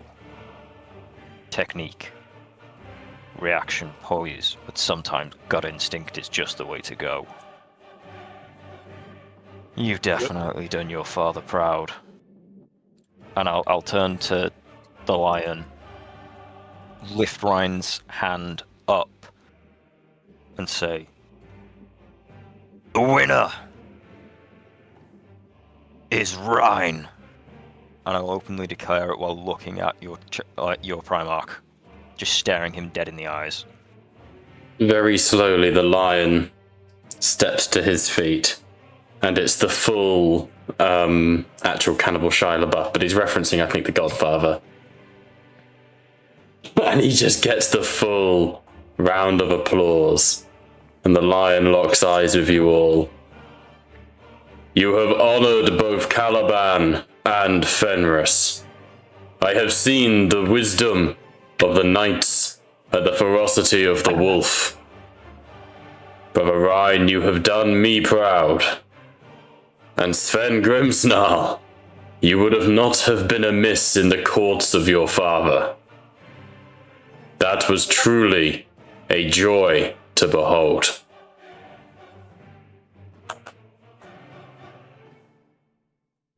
And Ryan kind of in celebration raised Sven's own hand as well as a worthy opponent. Yeah, 100%. Okay. As the duel starts to die down, discussions are had, people talk. There is this... everyone can have like a full-on long rest, by the way. As Ryan goes to exit the battlefield, out of the corner of Ryan's eye, he sees Ambrose click his fingers. And it's like, let's see the medics patch this up. 60 lads, melter guns are raised? Is that what we're doing here? We're doing the melter guns? Yeah, joke. I just made the mob. Christ. Yeah, well, I think I'll go to Ryan. I'll go the med bay. You should do that too. And let's hope the tech priests can work some magic on the damage I've dealt to your armor. They will have a time of it, I surely admit. Sure to get an earache some way or one way or another. Before you leave, Sven, you carried yourself with not only the ferocity, but I saw it within you the martial prowess of that of your kin. I see within you that of Fafnir and Ube. I expected great things from you, both as chaplain and cousin. I beg of you, do me proud. Not as cousin. As brother. You have earned that right. Ube and Fafnir would not have honored you as such with Longclaw. And you have proven to me, truly, that that Fenris has touched you and had an effect on your growth. Your ferocity, the ferocity you learned from Fafnir showed. It just took some bringing out. It just took a little bit of time to come forth. As I said, gut instinct is sometimes better than all of this martial form. Longclaw is well. It's all good. Take your time. Longclaw has a rightful owner, as far as I see. Honor Fafnir and continue his legacy. Should any dare claim otherwise, I will handle them. Honor to Fenris, brother. Honor to Caliban, brother. The Lion. lion. Red glow just kind of. Sorry, I hate to interrupt you, Bob. The Please. red glow keeps on going over Ryan's eyes, and just all of a sudden, I just get the meme of the red eyes glow meme. No. It just goes full like angry mode. As you take your places, the lion will step back. He was here for the duel. He's not here to discuss anything further. But as you go to him, the lion does lock eyes with Ryan. If only we had tenacity like yours in the heresy, child. We would have done well on Framas. And he just sort of idly walks away in deep thought. Despite the fact his vocoders aren't active, all I hear is a squeak of joy underneath that armor. A throbbing erection for Brother Ryan, if there was one. All I can say is Song. I did not notice Luthor sitting there. Oh, he was there, stood at the lion's right hand. I think I realised I put the wrong Sin Feast on the map. There's Chapter Master Mordred, by the way, if anyone wants to see him. I would look to the fragment of Luthor. Like, at least in his mind, he goes, "You bear witness." The fragment inclines its head to you. Well struck. Well struck.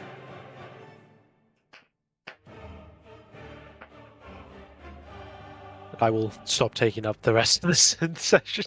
Well, there are 2 more jewels that have been requested. The first, of course, is Reed steps into the icy field, rolling her shoulders, flicking her broken jaw back into place. Mr. Cadigan, shall we? I fear we shall, my dear. Come now. Come now. And I'm she'll... looking forward to this.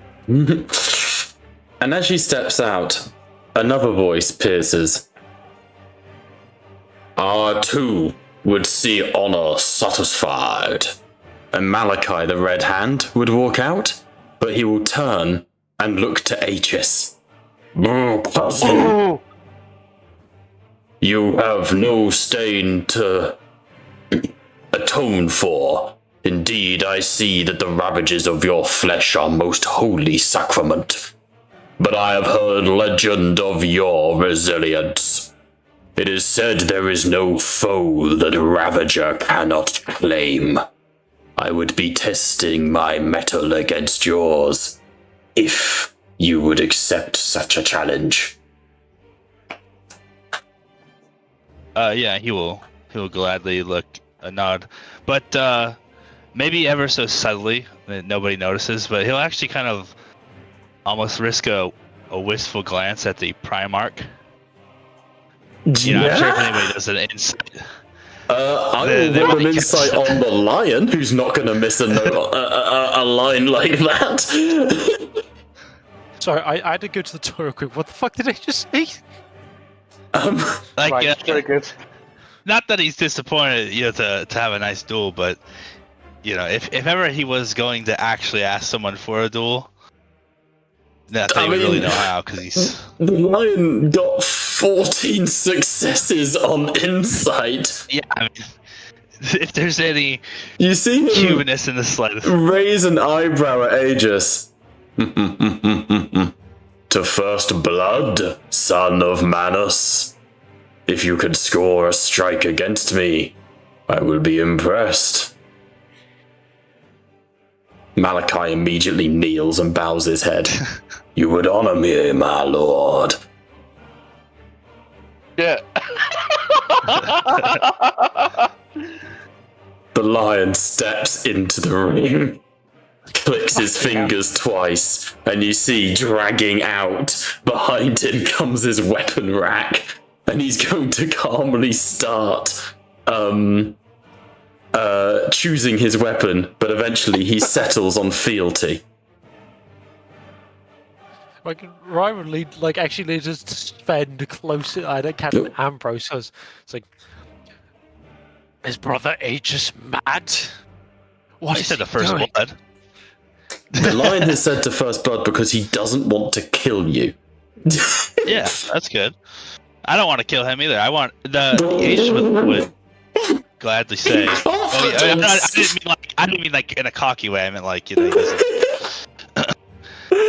I mean, Aegis will.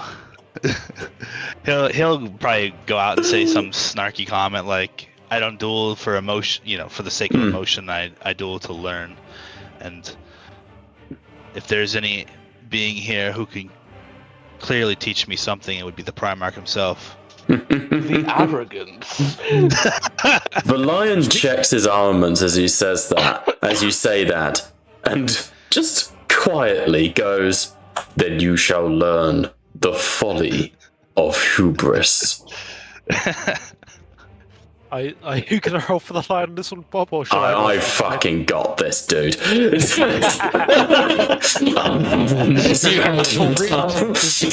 Does he get the full re-rolls and everything? I mean, you can literally just shoot me and then win the duel right here, but yeah. I think the fucking remembrancer just creamed. Liam, do you mind if we do this one quickly? It's the first blood, so it shouldn't be as long. Cadigan is going to go up to Reed. Without a word, Reed just hands you a glass of wine. And goes, "We should retake our seats, my dear." She just goes and leans against the side of the arena and hands you a glass of wine. She's going to stay there and watch. She's not leaving anywhere. Oh yeah, fair enough. And he will just go, "Cheers." She clinks the glass. I don't think there's even like any. sorry to interrupt. I love how their icons are just side-eyeing this entire duel in the same so direction. edgy. It's the expressions going like, "Oh my god, he's really fucking doing it." The lion He steps challenged forwards, the lion. raises fealty, and draws it, and this light just fills the room as he brings it down into the warrior's salute in front of Aegis. He does not, however, take up the shield of the Emperor. For obvious reasons. You are not worthy of that, no offense. What a fucking flag. What is that? What does it look like? The shield. The shield or the sword? Yeah. Can I send the picture? Yeah, please do. Yeah, just send the model. Yeah. I'll send the fucking. I think it's the artwork that was on the cover of the Lion Son of the Forest. Hmm. Then I'll send this and then the fucking model. Oh, that's dope. Yeah, that's cool. Yeah, And this is but he doesn't lift the shield. He purely holds the sword in a two-handed grip. Okay. Very well, Aegis of Iron. You have chosen death. No. And so you honor me with your confidence. It has been some time since I was tested. I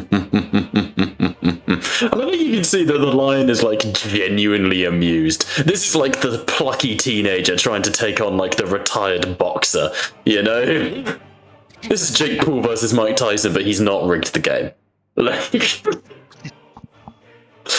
alright, let's roll it, Brian. All right. Do we roll initiative? Yep. Let's see. Okay. I think you just click this, right? I like us Right. first. Yes. There's a moment as you tense, your armor sturdy, and then in a blink, whoomph, the lion surges across from you, moving faster than anything that size has any right to be. The blade of fealty flicks out, and for the first time, Aegis, you feel what humans describe when they meet Astartes. You feel transhuman dread. Because this thing has... This is a thing. This is a god clad in human form. Right. Fealty. On the charge with brutal... and I do have Armor Bane I should refer. So let's roll it. That is 17 hits, but no 6, but we do reroll 1s for being the Primarch of the first. Surprised at 4 rerolls. No, again, he's just got insanely good stats. I don't want to just break the game. That Still, is true. That is true. that is 32 points of damage, AP minus 8. Okay. So basically 40. Yes. Let's see. It will auto-apply that, though, and there's no rending in this instance. Okay. I guess I just do the yeah, let's see. Oh, termination. And then I would heal up one of the shot, but it doesn't matter because it's gonna a lot of it's going through. 8 points of wounds. To be fair, tanked a hit from a Primarch.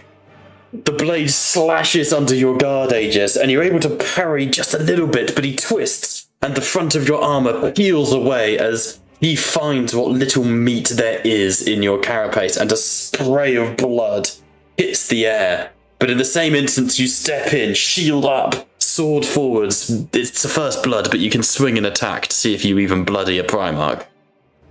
Yeah, let's try. I suppose I could have burnt a ruin to reroll, George. Oh my god, that team's insane. Okay. So he is defense 17. And you're wounded, Right. and he has parry and various things. But maybe I can hit him. Let's see.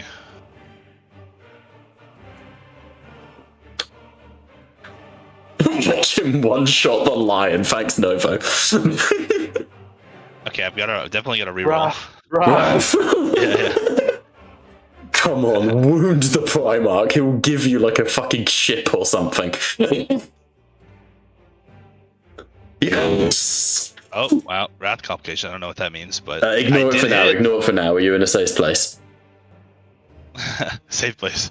It's my safe place. All right. Facing down the Lion of Caliban is not a safe place. No shifts. I can't even heal back shock. Oh well. Let's see if I've even heard him. 20 AP minus 3. 20 AP minus 3. The lion takes no damage. He has a resilience of 27. Yeah, he probably just like parries it. So the blade moves forward, and for a second, you think you might nick the lion. But at the last second, his hand reaches and grabs your wrist, and at that moment, as you expect your blade to keep going, no one's ever stopped you before, you're in Astartes, but you find yourself just locked in place, the blade of your sword an inch from his brow. And he just sort of looks past the blade towards you. A fine strike, son of Ferrus Manus. And he slowly, forces your blade to the ground. Your courage does you honor, but blood is mine. And he taps where your armor is broken. You've given me a lot to review. I am glad. Fascinating combat exercise to go over. I am glad. Now, let us watch some mortals roll in the dirt. Hey, Liam! Mortals here, ready to roll in the dirt.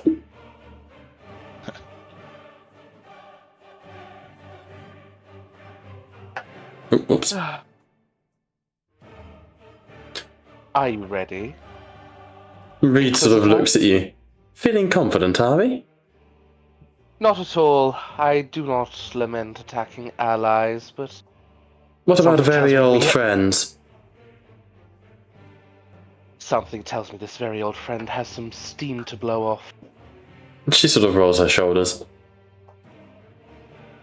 Yeah. Let's just say I'm getting real tired. Alright, let's fucking do this.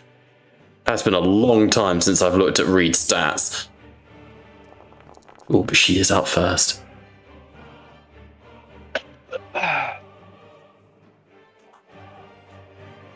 Alright, she's going to go for the charge, Cadigan, if that's alright. No. Reed, unlike the lion who moved at blistering speed, Reed spins, moving forwards, dashing across, and moving down, dragging her blade across the ice, so that as she turns, there's a spray of ice towards your face. And as it sprays towards your face, she turns, brings the blade of Baal up, and lunges for your guard. Reed moves way too quick for a woman of her age.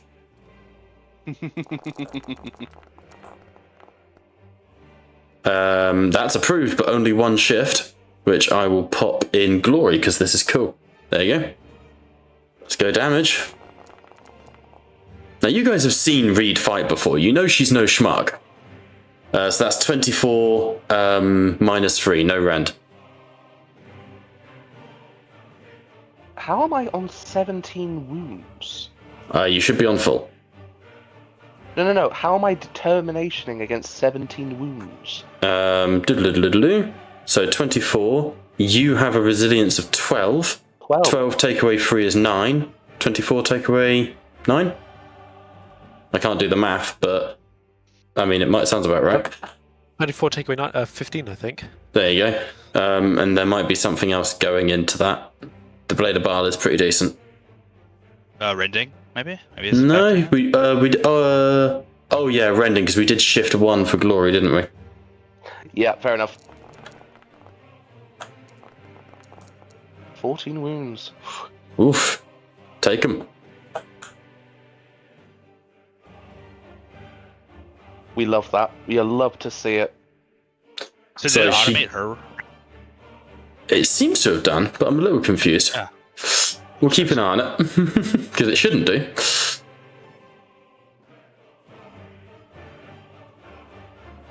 Alright. She lunges, manages to get under your guard cardigan and slings, and you see a wound open in your side. And you feel your skin begin to blister. Over to you. Perfect. So, we have got trademark.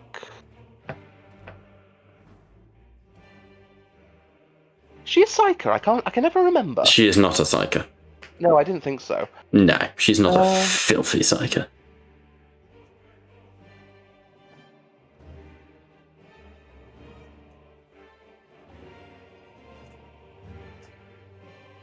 Come on, Scarbrand. Come on, Scarbrand. Are you sure you want that? Scarbrand's folly. We love a wrath on this occasion as well, because Cadigan likes Reed, but he's also determined. Yep, fair.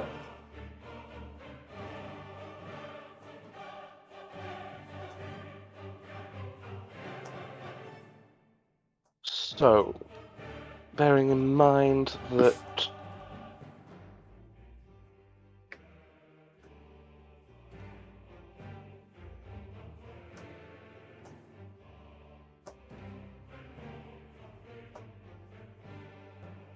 What are you thinking?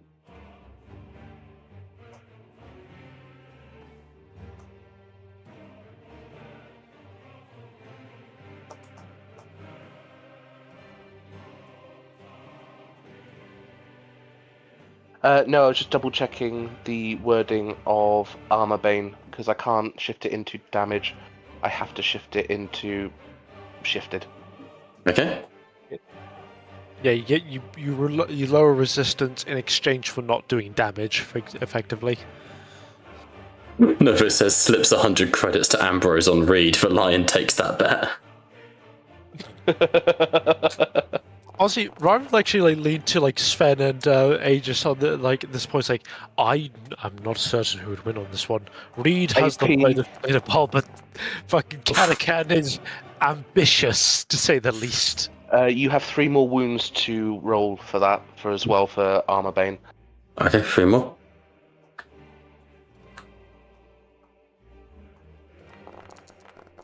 It's a very strong hit on him. It's bad though. Okay, takes 2 more. You see Cadigan brings the blade up into a high ox guard, swings it down. Reed is able to slip to the side, dragging the blade across her own shoulder as she moves. She swings down, going for your hip, Cadigan. I've got such a dumb idea. I'm so tempted just to step back and fire the Inferno pistol into your face.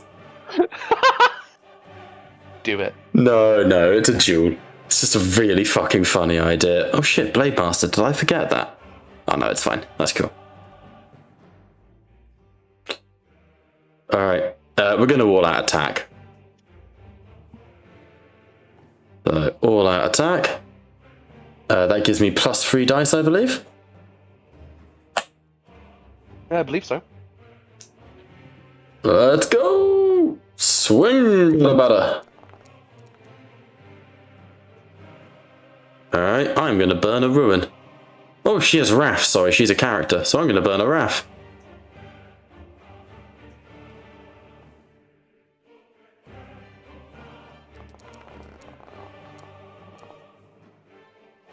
Alright, 4 shifts into damage.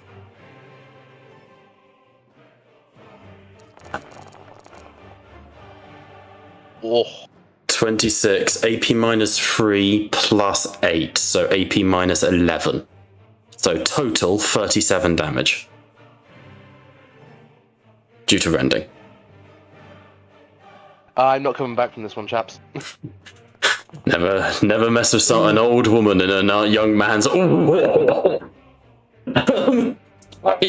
did it gain wounds? Oh, is that rending? Reed parries Cadigan's blade, twists, grabs him in an arm lock, so they're sort of shoulder to shoulder, and goes, "How good is your onboard surgeon?" The one that is equally supplying your anti-aging cream, my dear. Oh, you deserve this. And she twists, breaking your wrist to the side as you feel your thumb dislocate. She rams the blade of Baal up into your chest, through your shoulder, lifts you off your feet, and pins you to the ground. Here's hoping he's good at his job. And she just walks away, and then using the maglock, retrieves the blade of Baal into her hand.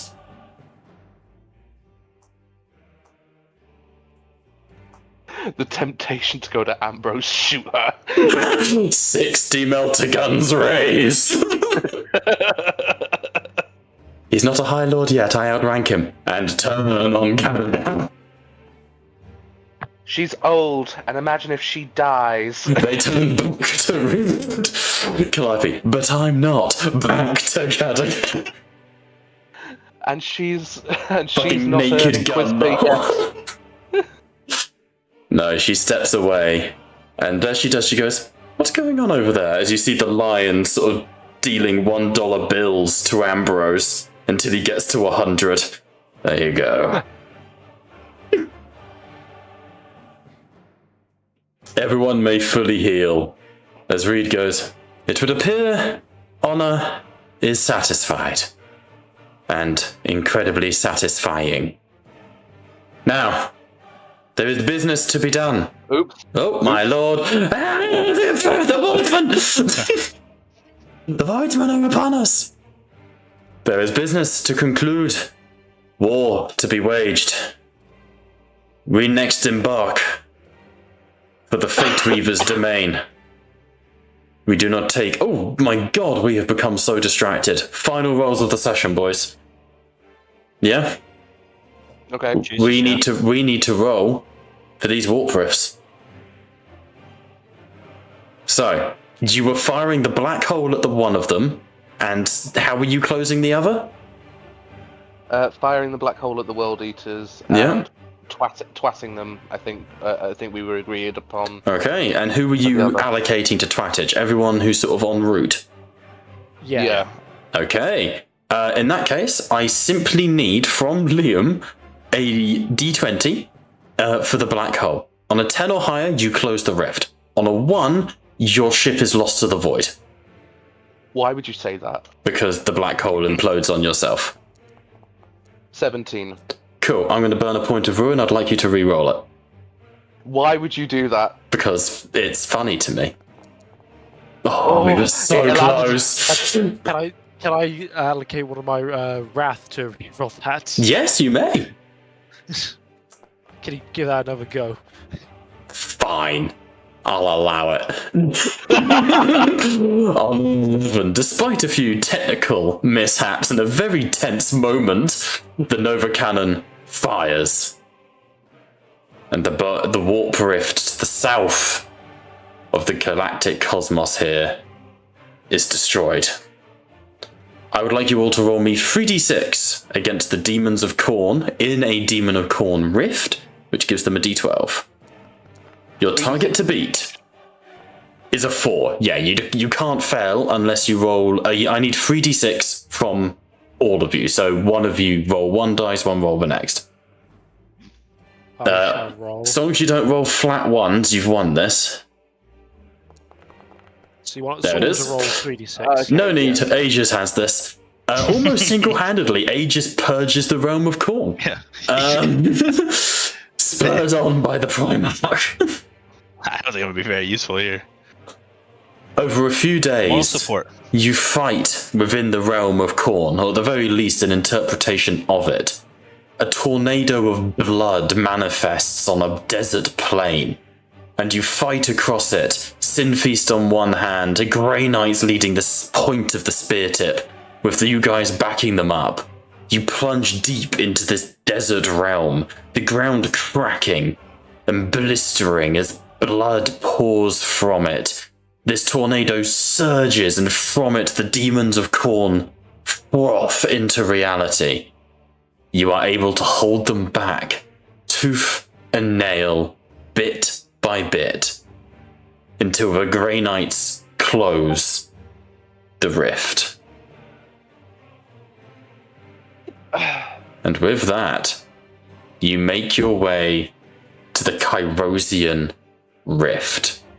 You have brought with you your party, the Grey Knights, and the Sin Feast. What this means is you don't have all of the ships you could have done for this battle. I'll add them to the map. You have a few ships, of course, from your flotilla, 2 Overlord-class battleships, and 2 Retribution-class battleships. You have the Lamentation of Flesh from the Sin Feast, and you have the Grey Knight's vessel, which I haven't got a token for, but I will add it in. As you approach this black hole, your ships are shaking, trembling and breaking as they begin to tear apart. Black holes are especially vile for the machinations of void travel, but they're even worse if you are in the general vicinity of a what's the word I'm looking for? Of the warp, you know? There you go, Armageddon class battle. That's the one. General vicinity of the warp. As you approach this rift, you have assets, you have your fleets ahead of you, but you see twinkling in the night sky crystals floating around you. Giant crystals the size of moons that orbit this black hole. And as you approach, they shimmer, changing from a purple hue to a bright, vivid cyan. And as they do, the change in them represents the change of their purpose. They go from shrouding what is in the rift to protecting it. This... Oh, 1 second. Configure, lighting, token vision can fuck off. There we go. This is the Kyrosian Rift. Surrounding it is the swirling temperament of the warp. Pink and blue flames. Rocks held in orbit. As your fleet approaches, these crystals begin to charge, thrumming with power, as bursting from the black hole, a colossal, planet-sized astral projection of a giant 2-headed fucking chicken bursts into reality. This is a space battle against the Fates Weaver itself. It's the Cluckinator! And that is where we will pick off next week. So, thank you all so much for watching, especially Novo, because he's the only one watching. We have been Tattletales RPG, where the table may indeed be virtual, but this chicken is fucking organized. And we will see you next week. Or we'll see you tomorrow for Age of Sigmar. Bye for now.